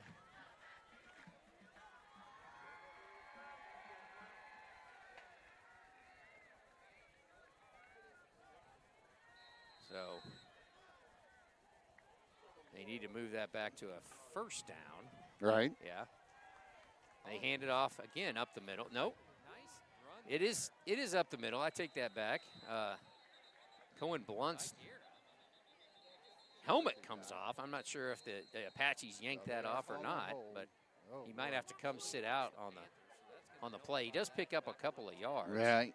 Yeah, that didn't pan out the way he wanted. So He's not happy. Cohen walking off the field is kind of asking, hey, they yanked my helmet off. Why do I right, come off? exactly. They pulled it off. Now, if it comes off involuntarily, right? I mean, right. But he is. And so now you've got Trotty in the backfield. Galini at tight end. Right. It's going to be 2nd and 15 from the 15. So Cohen picks up 3 yards there. Coach Blunt's asking one of the referees. I think he's asking for an explanation on that. Why that wasn't a face mask? Yeah. Like, my goodness. What else does he have to do? Right. So 4:35 now the play left clock here in the too. third. Should be at 25. There he goes. And he rolls the clock. They give him 40 seconds. The Panthers huddle up. And so he hands this dime off to Trotty. Trotty up the middle on the trap play. Oh, the ball's out. Antonian says they have it. No. Nope. Oh. Let's see. Is he down? Did they call him down? Panthers are going to retain the football. They got it. They retained possession. Thank goodness. Let's see where they spot it. It's going to be 3rd down and goal. And clock hits 4 minutes left here in the 3rd quarter and counting. Helford waiting for the play. Play clock's down to 8. 3rd and 9 from the 9. So basically 3rd and goal from the 9-yard line. Handed up the middle. That's Blunt. He's got some room, but he's not going to have the touchdown. He does get a few yards. See where they spot it. Somewhere down around the 5-yard line. 4th down. It's obvious here, right? Right. Hank? I mean, you got to go. You got to go for a touchdown. And a field goal really doesn't do much for you. So 4th and 4 from the 4-yard line. There it's we a go. huge play in the football game. Helford under center. And he pulls back up like either he's going to call a timeout or and they had to look at the defense, I think, is what they were going to do. But, boy, time's a wasting. Yeah, 2:57. I mean, we ran one play, and a minute has gone off the clock here between that. The Panthers used their first timeout of the half. Down 28-7 here in the 3rd. 2:57 left. 4th down. What do you do here, Hank? You throw the football? And these something similar to an RPO from our. I like the play that we threw to Blunt for that pass, that touchdown. If we can get the quarterback to either look, you got a receiver you could throw with, or he could tuck it and run, and that's the kind of play I would like to see. That gives the option to Helford running to the left side. Obviously, he's a lefty, so I'd take a shot at it. But I would say it's either what he sees that's available. I mean, heck, I would love to see us run a shuttle pass, I don't think you'd ever seen that with that slot back. Okay, so you got Trotty, Blunt at fullback, Trotty at halfback, Guerra in the game as well. Trotty in motion. He does run it out to the right side, but he's going to be pulled down by, it looks like, number 21. Just short. And number 6, Jones. Yeah. They tried the speed option, basically, to the outside. Yeah, that play, you like to see him ride. You like to see the quarterback ride that fullback just enough to pull that defense in a little more before you get that pitch out there. But, they don't run it that often, and it should work if you're running it to to one of your premier backs like Blunt. So, now Antonian takes over on downs. They take over, though, at their 3-yard line. Yeah. So, Panthers could make a big play right here. 2:50 left on the clock, 1st and 10 from their own 3. They throw it. It's out to the left side. It's caught. One thing we haven't mentioned is I don't know if the Apaches have dropped a pass all night. Yeah, I don't know if they have or not. I'd have to look at the stats. I'd be a Scott Kibbe, but I don't remember. If they have, it hadn't been many. Right. So they pick up 4 on that. And the clock is running. 2:24 here left in the 3rd. Panthers down 28-7. And they just want some breathing room, I think. He is going to throw. He's got some time. He flushed out of the pocket. He rolls to his left. He's got a receiver, and it's caught. Yeah, right in front of Colorado Kennaway. That's number 0. Again, Bernal. And Bernal's been kind of the quiet assassin tonight. On a comeback route, basically. I mean, he had to come back. His quarterback's rolling out. And I don't know if that was a design play or not, but the receiver did exactly what he was supposed to do, is come back to his quarterback. And all the quarterback had to do is just make sure it got out front to the sideline where nobody else could get it but the receiver. the cornerbacks, you got Colorado Kenaway and J.J. Waz. They hand it this time. Marino, he bounces outside, and he's finally stacked out by a host of Panthers. Wow. And, but he gains a few yards on that. Yeah, if Blevins doesn't make that initial contact, he was going to get a lot more yards on that play than what we would have wanted him to. But now it brings up a 2nd and 4. So they do mark it and give him 5. So we'll bring 2nd and 5 from the 32. And that is Parson. He is going to hand it. That's Marino. He's going straight up the middle, and he's finally brought down there. It's like one of the safeties came up and popped him, or Blevins comes up from the strong safety position. The initial hit, but he's cleaned up by some other Panthers. Right. But again, Panthers getting just gashed up the middle, and for the 2nd week in a row.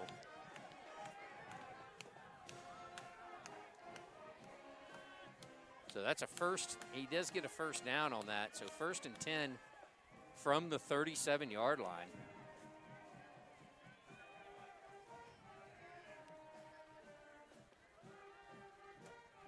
This time a handoff, Marino. He's cut down, though, quick. And that's number 11 for the Panthers. It comes in there.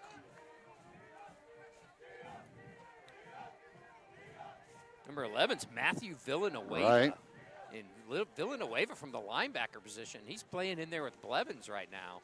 He comes up quickly and makes the tackle. Nice job there by the backup linebacker.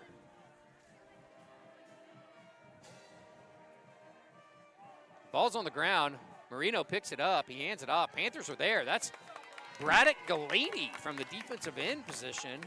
And he hands it off this time. Running the football is number 6, Preston Jones. But Galini collapses down, and Panthers say no more. That's going to be the last play here of the 3rd quarter. We'll bring up a 3rd and 10 for the Apaches going into the 4th quarter up 28-7. Yeah, the Panthers, you need to, now it's kind of like everything has to be in hurry-up mode if they can get the ball back. But the first thing you got to do is get the stops. And we saw some poor tackling earlier.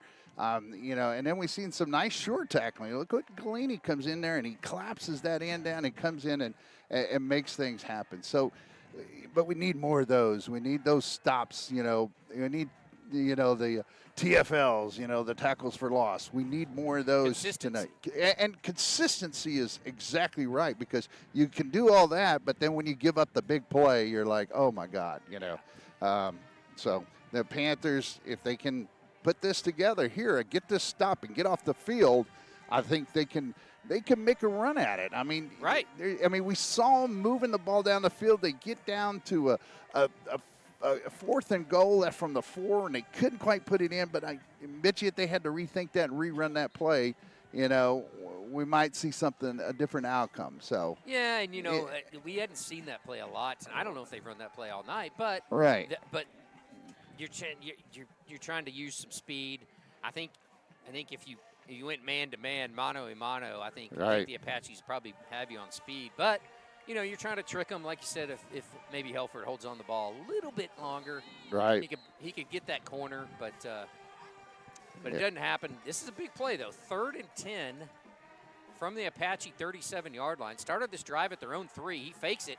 And he's blitzed, and he's down, and that's Matt Villanueva. and the quarterback is slow to get up. Yeah, big play. Waved over, and again, it looks like he's got some cramps. And he's brought down for a big loss there. Yeah, big TFL. We just talked about TFLs. Yeah. And hey, Villanueva's came in and made 2 really strong plays. Right. You may be looking at Matt Villanueva plays catcher for the baseball team. And he is. Big play there on the. He came in and hadn't played football in a couple years, but makes a big play there. So they're stretching out the quarterback. It's going to be 4th and 15. Yeah, thank goodness it just looks like cramps, as you said, but we can never speculate here and know for sure. Which happened earlier in the game, too. Yeah, it did. to Parson, Rogan Parson, that is, sophomore quarterback, who's played a whale of a game. Couple of touchdown passes. He's run the ball well. Right. He's directed the offense very well for the Apaches. Very impressed, and again, only a sophomore. Right. So. Right. Yeah, the Panthers. You need to, now it's kind of like So everything back has to be is in hurry-up Trotty, mode. number 5. They can get the ball back, but the first thing you got to do is get And Let's see. number 3 is Evan Rodriguez, also back to punt. some nice shoots. Oh, the punt's blocked, and the Panthers jump on it. Oh, And, it's picked it's up. still And who loose. is it? Matt Villanueva. And Matt's running down the sideline. He's gotten in for a Panther touchdown. Oh, boy. So a huge, huge special teams play here for the Panthers. And wow. And you talk about, Hank, the game changing in a heartbeat. Whoa. Yeah. First play there, or right out of the gates here in the fourth quarter. Yep. Big. You've got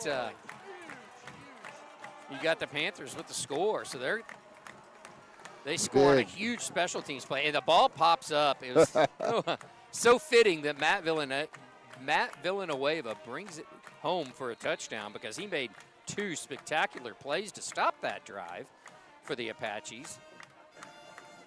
For the Panthers against the Apaches, Right. The kick is up, and it is good, and that is 28-14. So the Panthers now are back within striking distance here, and brings a little life here to the Panther sideline.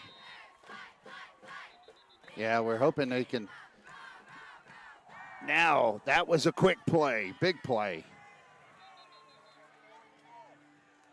Huge play in the football game here.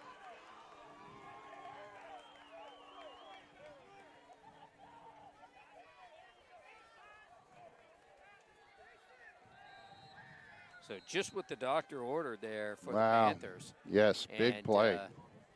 We've got another Apache down. And that's a big one there. He goes back down. Uh-oh. And again, it looks like This is a cramps different again. player, yeah. This is number 50. This is Lamar. And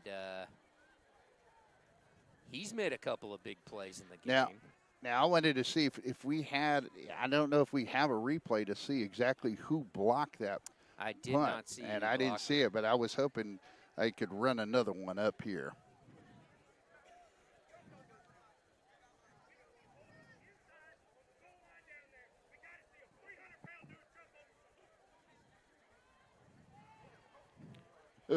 Where we were listening, Coach Blunt's not happy about one of his players got jumped on. I mean, literally tripped or landed on. So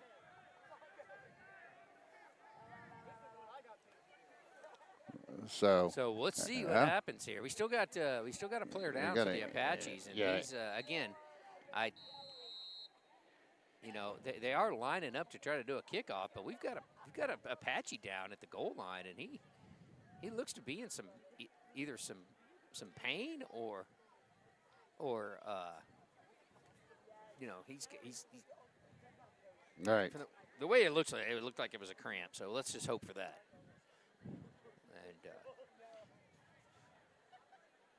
And and to talk about the QR code that we do have up in the right bottom corner. If you want to donate, just get your camera out and click on it. And go to the link, and you can donate to the Navarro Broadcast Club here that has been just put together not too long ago. What is this? This is our third year. Wow. Third year.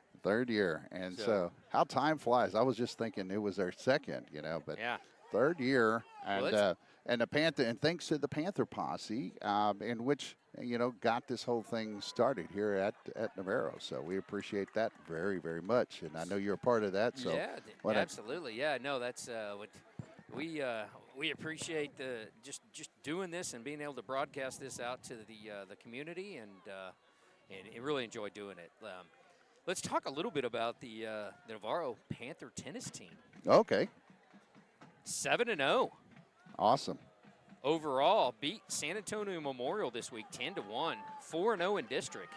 And, they've got Pleasanton next week, Karnes City, San Antonio, Kennedy, and Lavernia to round out the tennis season. But great start here for the Panther tennis team.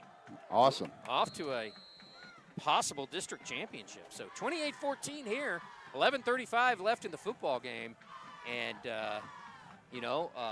another mistake. Oh, looks like another onside kick, and that's covered up by the Apaches, number 34. And who is that? Who's number 34? Oh, there we go, Jacob Garcia. And thankfully, it looked like the Apache player that was down and hurt walked off the field for the most part under his own power. So, yeah, and so now, you got to get another one of those big plays, and you can make things happen. So they have the ball there at their own 48-yard line, the Apaches do. So a delayed draw, and you hear draw, draw, draw, but not before he gets almost 10 yards on the run. And I haven't seen Marino. Is that Marino? Yeah, that is Marino. Yeah. Sorry. I know that they brought in Jones for a couple of plays on the last drive. And maybe they were going to try to give Marino a breather, but he's back in there.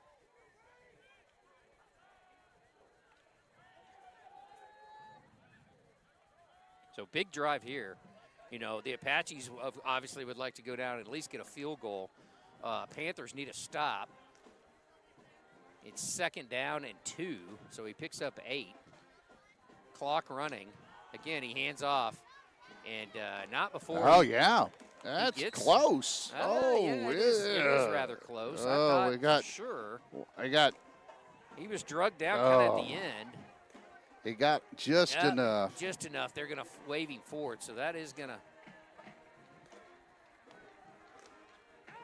10:30 and counting here in the 4th quarter. Panthers down 28-14, but trying to mount a comeback.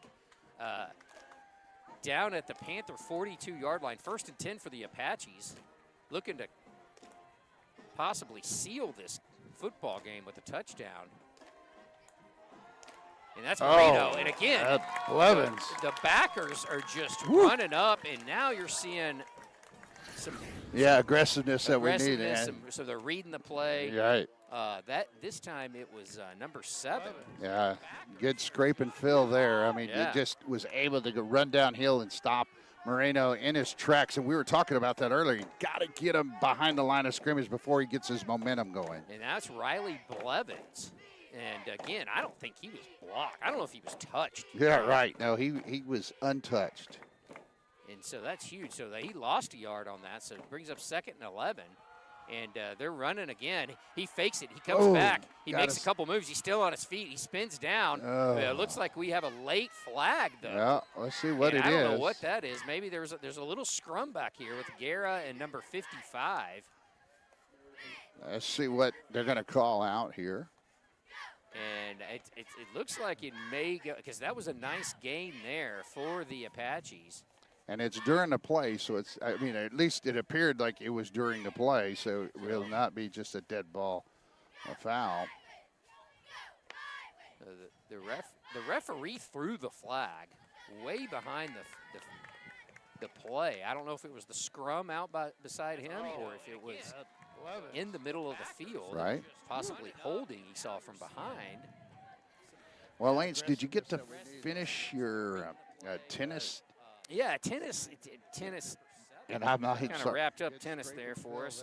Great job there by Coach Michelle Blunt in her tennis program.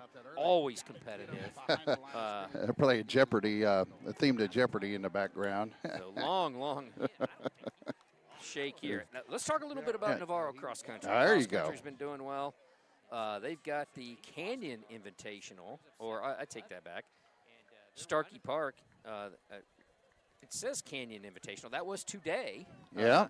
I don't have any results from that. So the personal foul does go against the Apaches. So go ahead. Continue. But yeah, no, I don't have any results from it. But there was a meet today, and next week they go on a bye, so they get a little rest here for a couple weeks for cross country. But cross country's been doing well. All the sports have been doing well at Navarro this fall. Start the school year here in the fall of 2024. So shout out to volleyball and tennis and cross country. And the football team's 1-0. They're down tonight, but Hey, still, like I said, to be the best, you got to play the best. What they say, iron sharpens iron. All those things. You got to be able to understand that. Hey, this is, you take these steps, and we saw it in years past. Early on, Panthers started out a little slow, but hey, they came on strong at the end and still make it to the regional finals. So, this is early in the season, and I thought we've made improvements on the style we play, the grinded out style. I thought we did. We just can't turn the ball over. No, that's right. And the defense has showed some life here in the second half. They have allowed one touchdown, but it is second down, and I think they need to make it to Bulverde for a first down. I always say, a plane ticket. Yeah. Yeah, we'll get them the first down. Maybe a plane ticket up to Waco or something, or Dallas. They got a long ways to go. The scoreboard's having a trouble doing the math. It looks like it's somewhere in the neighborhood of 2nd and 28.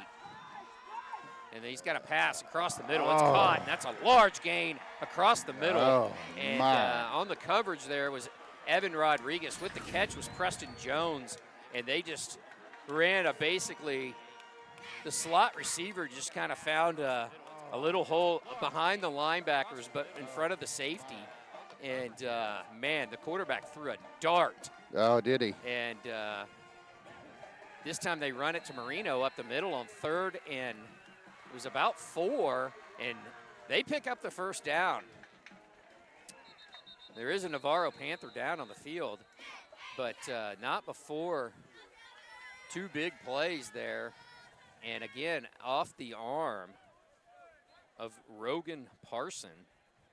Yeah, we have an injury timeout. And, we've seen the only receiver we really haven't seen tonight is we've seen Bernal, number 0, catch a bunch. Preston Jones, number 6. Number 7's been a little quiet. Jude Balderas in the second half for them. But Fagan's been a little quiet. Number 1, I guess, is the only receiver that I don't know if he's caught a pass for the Apaches tonight. But 8:23 left. They are going to have a first down at the 32-yard line of the Apaches, and it'll be 1st and 10 with 8:23 left here in the 4th, down by 2 touchdowns. And what do you think, Hank? What would you do if you're the Apaches? You start draining clock? No, I do exactly what I've been doing. I mean, because it's a non-district game for them as well, a non-division game for them, and so I would continue doing what you're doing. But I would probably try to bring in some other players to evaluate them to see what they do under these situations, real game time situations. So that's what I would do is start rotating a few more players in for that reason, so I can evaluate them, because hey, one goes down, the next man has to step up, and so yeah, right. And for the Panthers, I mean, just need a stop, right? I mean, that's right. I mean, really, even a field goal at this point with the clock running, and the Apaches are huddled up in no hurry to get it going after the injury timeout. And I'm and that's I hear a gentleman that runs our PA system and all is like after an injury timeout or a timeout, play clock's usually at 25. They started at 40, and that's not the way it's supposed to be. Yeah, 7:48. And that's Marino running it straight up the middle, and he gets a sizable gain of at least 5 or 6 yards, and that'll bring up 2nd down in medium here. But the Panthers have experimented a little bit on defense. You see some new faces. Right. Corbin Benish is playing quite a bit. Of course, we talked about Matt Villanueva and Blevins, number 7 at linebackers. Right. The 2 starting linebackers are not out there, and so some experiments going on there. Marino jukes and jives. There is a flag. It looks like it could be a hold. Let's see what the flag that it was thrown by the ref. Unless it's a chop block, and if you get a chop block, then you could see it go back 15 yards as opposed to 10. So that's hard to tell on that one.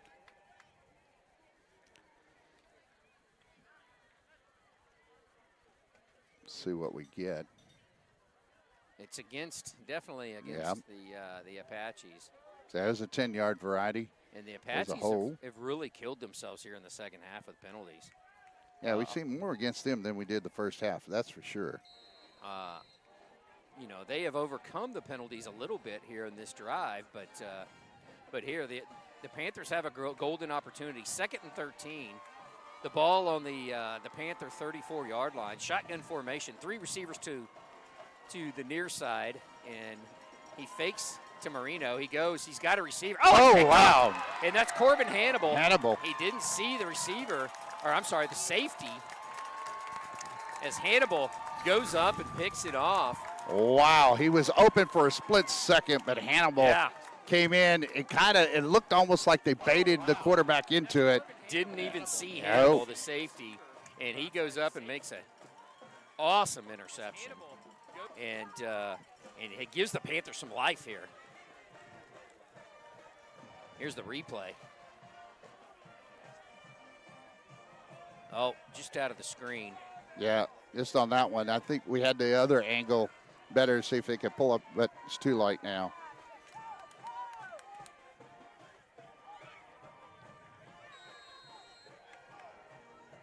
So Panthers take over at their own 40-yard line. They hand it off up the middle, and it's Trotty. And Trotty is brought down after a minimal gain, short gain of a couple.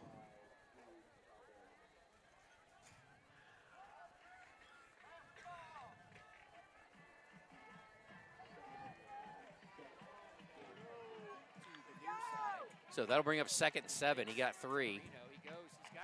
They hand it again up the middle, and the Apaches. Oh man! The Apaches are ready for that one as well, and they pull. Didn't see the running back on that one. And that's Corbin Hannibal. He didn't see the receiver. Jenner bringing into play number 13. It's Swingman. It's going to bring up 3rd and 6. Yeah, we get from the 44. And Panthers are going to have to get big chunks in a hurry. I mean, you get one touchdown here, it's a close game. It's game on, right? Yeah. So there you go. Here you go. Helford, he's throwing. He throws it out. It's an incomplete pass. He had a ton of pressure on him by number 8, and as he was rolling here to the near side, and he just tries to get rid of it. But yeah, you got to roll him to the left. You know, even when he has somebody in his face, he'll be able to make that throw. So that'll bring up 4th and 6 for the Panthers.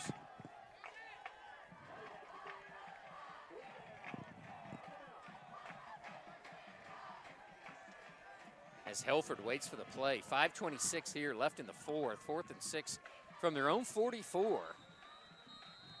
And timeout by the Panthers and Coach Blunt. That's going to be their 2nd timeout. They'll have 1 remaining. As obviously a big play they've got to convert here. And I have to say that, I mean, we were very lucky not to get an intentional grounding. Yeah. I didn't know if they considered the receiver in the vicinity or if he was hit as he's trying to throw, and that's right. You know, all those. But if the ball doesn't get to the line of scrimmage and you're behind, you know, right, and you're outside, even though you're outside the pocket, you know, you still have to get the ball to the line of scrimmage. You know, right, and if you do that, you don't have to have a receiver in the vicinity right, anymore. exactly. So. And this one, I'm either he, but if he's hit at the time he's throwing, then that throws that off too. Right. Yeah. But or if he has a receiver in the vicinity, it wouldn't matter either way. That's right. So. Yep. Either or. Yeah. It's like football. The rules get so complicated. Well, they change a lot. They're changing stuff every year now. Yeah. It used to be they didn't change a whole lot of stuff, but now they're really changing. There's Trotty. There's Trotty. Oh. He brings it, and he's not going to get the first down. And the ball might have popped loose on top of that, but that is going to be a stop there on downs for the Panthers. And with 5:17 left. Now it looks pretty bleak for the Panthers. If they don't make another big play, you know, I mean, we saw Hannibal with that interception. Yeah. He makes a big play. And So they're going to have the ball there at about the 48-yard line of the Panthers. And what do you do? Well, I mean, it's keep away. It's really the clock's your friend if you're the Apaches. Yeah, now you go. I mean, I don't know if they have it in their playbook, but now you go to the I-fashion, the I formation, or or you just go and you go for the knockout punch, and you go for a quick score. They're going to run this to Marino. Marino's going to dance. He's going to get outside. He's got a ton of room. He's got another first down there for the Apaches. Looks like almost 12. And man, he's shifty. Yeah, definitely. And what I was looking at the play as it developed, and that whole right side of the line blocked down, and you can see the room. I mean, it opened up for them. So the Panthers have to do a better job of fighting through that, as they're getting pushed back a little bit with the big lineman that Antonian has. So the Apaches take their time. Play clock down to 8. I wouldn't imagine he's going to snap it until 5, and he does, right at 5 seconds. He's going to hand the ball off, going up the middle. Again, Marino. Yep. Michael Marino, the senior. He's got a good burst for a back, and that's one thing you really look for in a running back is that burst. He does a really good job. Yeah, I mean, he's got that initial power. And good then, vision. Yeah, I mean, like we talked about earlier, he's got everything you want in a running back. That's why he's in that position, obviously. But he's better than what you see on a regular basis, I would say, when we play other teams. We always have good backs. So 2nd and 6, picked up 4, hands it to Marino. Marino's going to get close to a first down, but not quite there. But at this point, Antonio's just happy just to melt that clock. Yep. It doesn't look like they're really, unless they break one, they haven't put the ball in the air on this drive. 3rd and about 1. Now you may do it here, a little hitch pass to get the first down. Because really, if you get a first down here, you got 4 more plays to milk that clock. Panthers only have 1 timeout. Right. And with just only a 2-score game still, that's why you don't see the Apaches, on offense especially, moving some players in and out.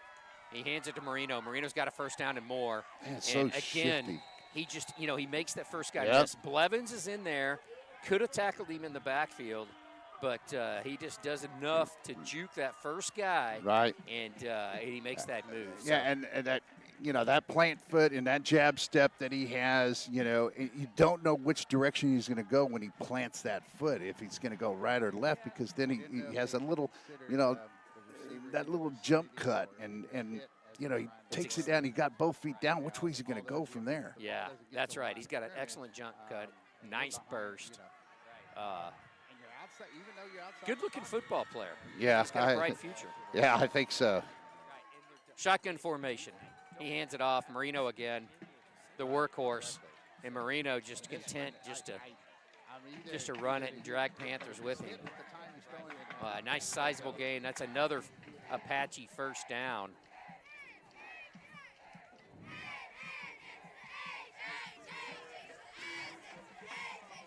And the clock's going to hit 2 minutes. Now, one rule they do have in college now is the 2-minute timeout, I guess they call it. But in high school, they didn't adopt that. Yeah, I was like, it'd be great for all sorts of reasons why you would, though. Right. I still wish we would adopt that. So 1st and 10 from the 11. He does hand it off. Marino, again, breaks a bunch of tackles. You can tell, though, he gets to the outside, and he's taking some punishment. Finally pushed out of bounds by number 12, J.J. Waz. And J.J. Waz, hangs on to him pretty much, and Marino was content, either, hey, I'll go down right here or I'll end up going out of bounds either way. And he did go out of bounds to stop the clock. Otherwise, they could have possibly ran it out. 1:34 left, 2nd and 8 from the 9-yard line. So they can get a first down before punching it in. Yeah, it'll take a miracle here, but, we've seen that before. So this time, That's Galini with a great play off the end. And as he comes in, looks like you got a new running back. That's Jones. Yeah, he came in basically unblocked. He cut inside on a stunt. Yeah. And as you see, on that play, he cuts inside, and the guard couldn't pick him up. He was passing before he saw it. So great job by Galini. So 3rd and 8. Panthers called their final timeout of the game. And minute 26, down by 2 touchdowns. I think that the Apaches, we'll see if they even attempt a field goal. After that blocked punt, they may be gun shy if they don't punch it in or get a first down here. Right. And they may go to the air. But we'll see.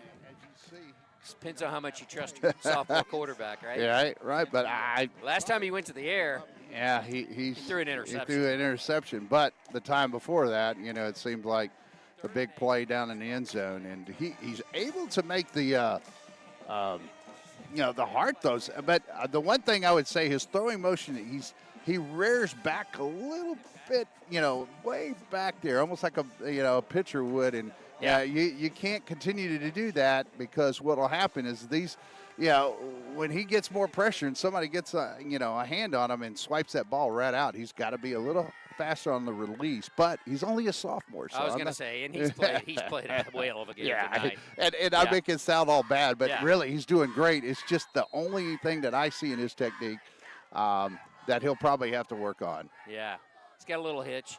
Yeah, I'm sure. but they all do. Yeah. He's got an arm, though. Oh, God, yes. He hands it this time. That is Marino up the middle. He's going to be pulled down. That's Ian Garcia and a host of Panthers do stop him, drag him down. Marino doesn't like it. And that's going to be 4th down. So he's going to lose a yard there. And we'll see what the Apaches do. They go for a field goal here, or are they going to? I would think they need to work on it. Or they're just going to run the football and just try to. Yeah, they run it down. They're going to take a timeout. Take a timeout. They got 18 seconds left on the play clock.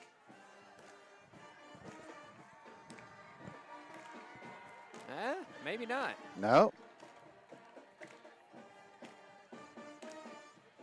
I don't know. I don't know what they're doing. They're huddled up. Yeah, they're going to just let the clock run out and then talk about it. Yeah, they do call timeout. Head coach walks over, calls timeout. 35 seconds left. And maybe the refs made them huddle up and then say, Our clock's not, used to the tenths. So that's why we see like 3:55 when it's actually 3:54. It's actually 35.4. 35 seconds, yeah. 0.4. 35.4. So if you're home watching the game, that's how you should be reading that. We apologize. Yeah. Well, but, at least we got scores running on the bottom. Yeah, well, now, they're not updated. They're not updated yet, but we'll get those updated as soon as we can. Yeah, we'll get them updated here. I know you were in the truck last game updating them while me and Garrett were doing the game. So. Yeah, well, that's what we'll get next week. We'll be back at home, we'll be able to. Canyon Lake, the Hawks come to town next week. We have to see how they did tonight. Canyon Lake switching from slot T back to spread team. New coach from Houston. The Charlie Drum, he retired. Oh, yeah. Called it quits. Yeah. Hung it up. How many years? It was like quite a few. He was there 12 years for a while. at least. They throw it in the back of the end zone, and he catches it over J.J. Waz. That's number 0 for another Apache touch. A beautiful drop that in the bucket, though. Yeah, he put it. And Waz tried to swipe it down and went right over his head, and there it was. Oh, my goodness. Bernal makes another great play there for the Apaches. And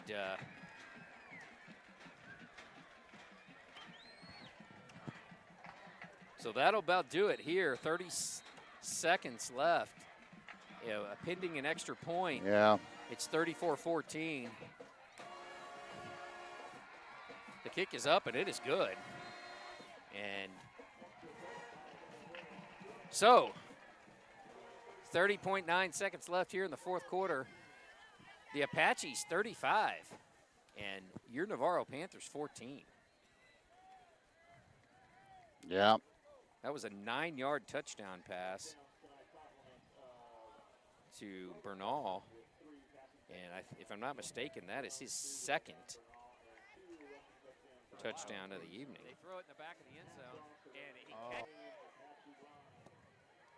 So that'll about do it for the night here from the 210 San Antonio. We don't, Hank, we don't play in San Antonio very often unless it's the playoffs. That's right. So it's kind of weird sitting in traffic going to a Panther game. Yeah.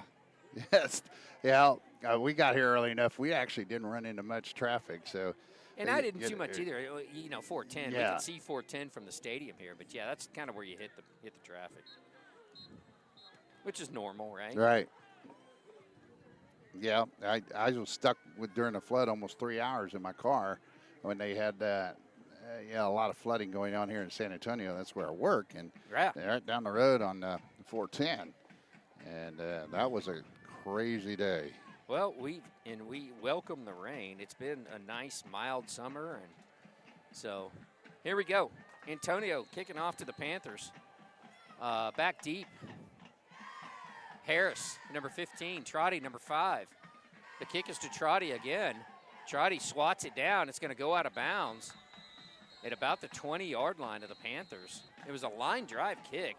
Yep. It was almost like Trotty just wanted to knock it down, but in the results, the Panthers look like they're going to take it right at the 20 with 26 seconds left here in the football game. Oh man, Lance, I didn't see this coming all the way. The score is flipped. From last week.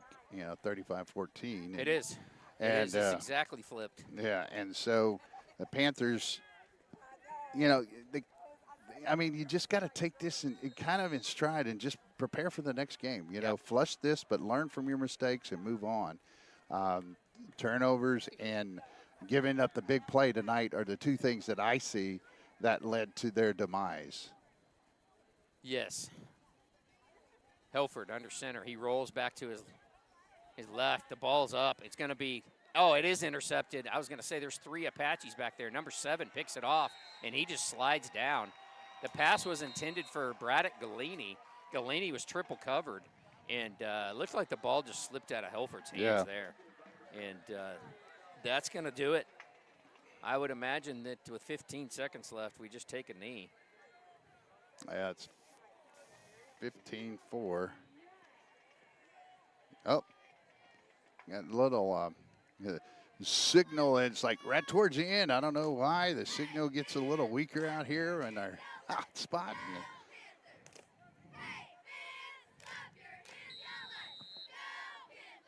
So we had a little buffering going on there, but we're back at it.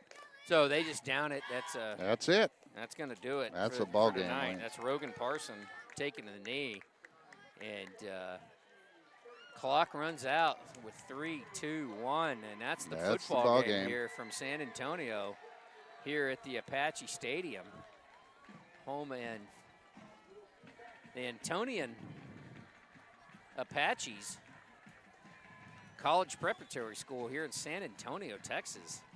They come out the victor tonight, and they had quite the impressive offense. Oh, yeah. Quarterback, they can run an excellent running back. We talked about him quite a bit here in the fourth quarter, but not to mention the receivers. I mean, their receivers are, I don't know. I don't know who we'll see later on. Are the Wimberley receivers this good? I don't know. Are the Are the Laga Vista receivers this good? I don't know. Quarterbacks, Lavernia, I will see. But hey, this is a formidable group. They are a private school, so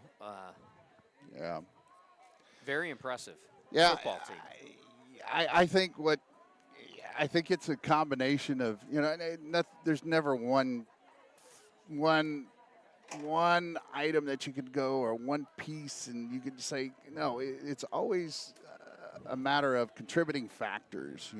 It's just there is a lot of other factors that you have to take into consideration tonight, and I think the Panthers are better than what they showed, but I still don't want to take anything away from Antonian because Antonian played good tonight, and they took advantage of the mistakes that the Panthers made. And so if you take those mistakes away from the Panthers tonight, then it would have been a much harder hill to climb for Antonian. So, there's so many factors to take into account here. So hopefully we'll see the Panthers bounce back next week. Yeah, we go home next week. We're going to play Canyon Lake Hawks. The Canyon Lake Hawks have I watched them play against Wimberley last week. Right. They'll be coming in with a sophomore quarterback. They've got a big, tall receiver, number 7, that's going to give us fits if they can get him the ball, because he's a good athlete, good player, very similar to the number 7 that was playing for the Apaches tonight. But, a lot of things to shore up for the Panthers. But I do think Canyon Lake's a very winnable football game for the Panthers. And right. So, go back, have a good week of practice.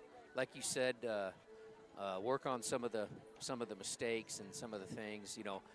The big glaring thing for me is we may have a couple new linebackers. We may have found a couple linebackers tonight here in the second half. Right. They got to shore up the middle of the field. That's right. Because if you can't stop the run right up the middle, that just opens up your entire offense. Yeah, that's exactly right. As a play caller, as an offensive coordinator, you're just salivating at that. Yeah. So, and so what we'll see tonight is we'll see. What we'll see next week, we'll see. I think the Panthers get back on track, and we'll see them. I agree. And we'll see. Hopefully, a defense that can contain a little more and tackle a little better and do all the little things that they need to do. That's right. Like you had said, the quarterback was right on the money. He threw a lot of them. He did. He threw dimes tonight. They didn't drop many. They dropped a few. We'll see.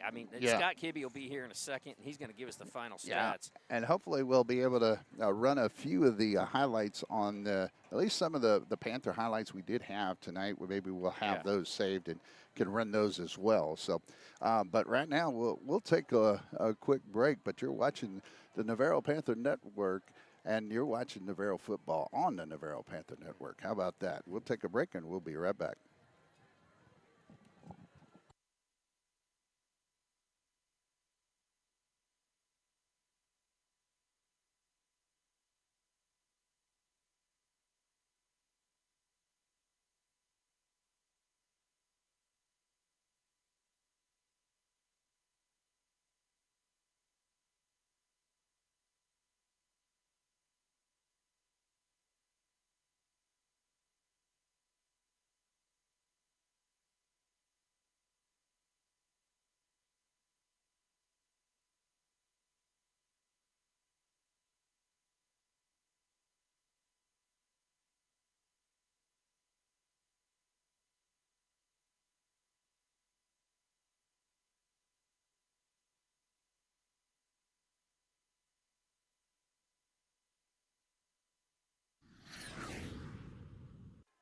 Panthers are going to go for it.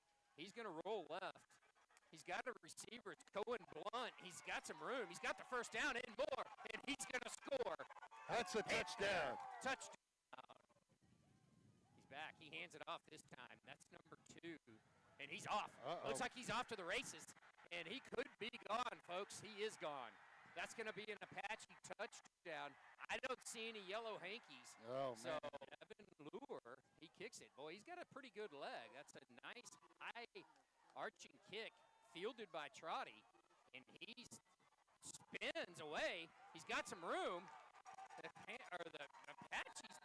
All right, welcome back here to the postgame show. My name's Lance Blackburn. I'm joined here by Hank Dieter. We're going to go through a couple of scores, have Scott Kibbe talk a little bit about tonight, maybe a little bit about next week, and then we are going home. So here we go. Canyon Lake up 56-0. Oh, my. So they're going to be coming into Geronimo with a lot of confidence. Oh, man. They're beating Austin Crockett right now. Wimberley up 21-9. Looks like volleyball lost tonight. Just getting a text here. Lost in 5. So lost 3-2 and to Floresville. So I know that's a disappointing loss for the Lady Panthers.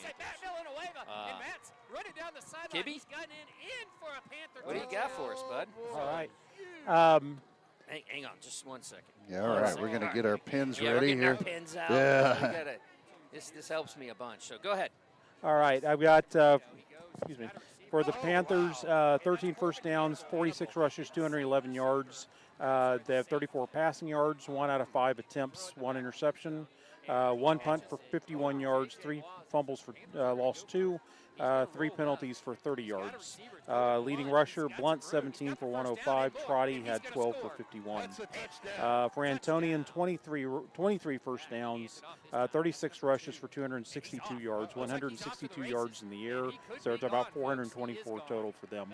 15 out of 19 passing, 1 interception.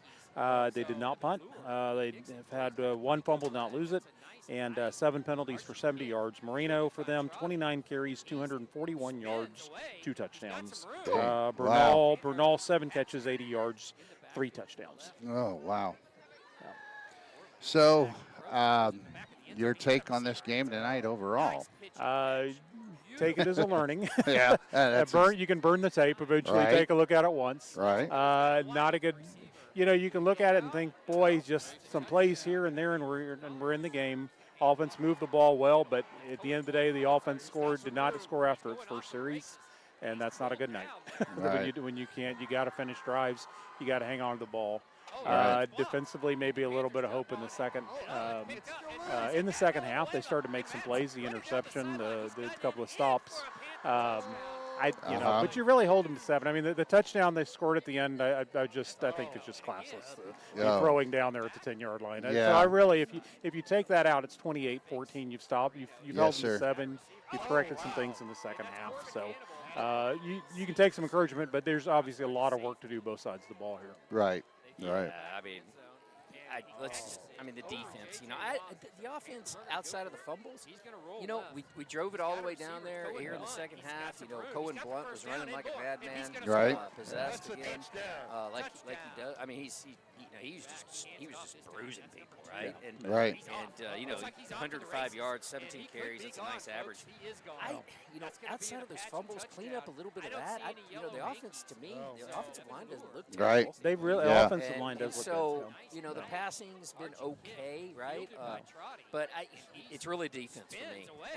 But the good news is, Scott, I think we might have found a couple linebackers. I like the way Villanueva played. I like the way number 7 Blevins, came in and played. Yeah, I think so too. I agree. They were.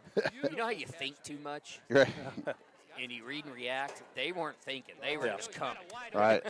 I had a flashback of 7. It was like Jake Wright, coming through. Boom. Wow. Yeah, there you Yeah, go. I agree. There was a little bit. I know they're still playing with lineups. They're still Tennessee but yeah, I thought some good late performance there. Right. Yeah. And the big concern really though is your quarterbacks. I know that this was a good group of receivers, but you're going to face. I mean, you got a spread team next week and the next week and the next week, so your cornerbacks are going to have to cover better. Yeah. So. Yeah, I mean, if the Panthers can just, take all the positives and not pile on the negatives too much, I think we'll be fine. And that's their, good coaching will take care of that. And we've seen that with Coach Blunt's team. Then next week they bounce back and they do very well. Canyon Lake now with that big, score. Now we got a train coming behind us. Yeah. And so that big, that differential in score right now for Canyon Lake being up big, is going to bring them in with a lot of confidence. So I'm kind of shifting over here. What you see us and how we can. I mean, this is a different Canyon Lake team, so we don't know who we're going to see and what we're going to see. It's very hard to tell. Obviously, Austin Crockett's not a good football team. So Right. Most anybody's going to beat them like that. Right. But, they will at least have gotten their bad taste from the first week out, and they a little bit like what we want to do. Sure. So Right. it's a young team. You stay positive. I've really noticed an effort by Coach Blunt with this team to stay positive with them. So look, we're not expecting you to have it all fixed, right away, all figured out. but what do we learn this week? What do we do to get better next week? That's and right. that's what you got to focus on. And this game, doesn't hurt you by Right. standings or playoffs. Yeah. It's a non-conference game. Yeah, you don't want to lose ever, right? But like you said, Scott, and just get better every week, right? Right. Just work on that and then go from there. I mean, the stats aren't, other than the turnovers for us, moving the ball, getting, good yardage on the ground. Well, that's fine, but you just can't give up those turnovers. It's just, that's the thing that you can't do. The first fumble, I think, just really turned this game, and I think they never recovered. No, yeah, you're right. Yeah. Well, we ran some of the highlights. We've seen some of the good plays and the bad plays, if you want to call the bad plays, the Apache scoring. But tonight, I still think the Panthers did learn a lot about themselves, and I think they'll be able to regroup when they play Canyon Lake Hawks next week at home. Yep. Back to 7:30. Back, yeah, back to 7:30. Back to 7:30. Yeah, I like these 7 o'clock games. I minded driving back to Austin, so it was good for me. Yeah, that's right. Yep. All right. Well, Lance, you can take us home, and we're ready to get out. So. Yeah, no doubt. We got to pack up and head back from San Yes, sir. Antonio. So, yeah. So you've been watching Panther football here live from the John J. Farrell Field, home of the Antonio Apaches, where the final score tonight was the Apaches 35 on top of your Navarro Panthers at 14. We will be back next week. Back at 7:30 will be kickoff, and pregame will be at 7. My name's Lance Blackburn. I'm joined here by the great Hank Dieter. I don't know about great. We will be back next week. And come join us here on the Navarro Panther Network. You've been watching Panther football here on the Navarro Panther Network. God bless and good night. He's gotten in for a Panther touchdown. Oh, boy. So a huge. And that's Marino. And again, the backer to the near side. And he fakes to Marino. He goes. He's got a receiver. Oh, wow.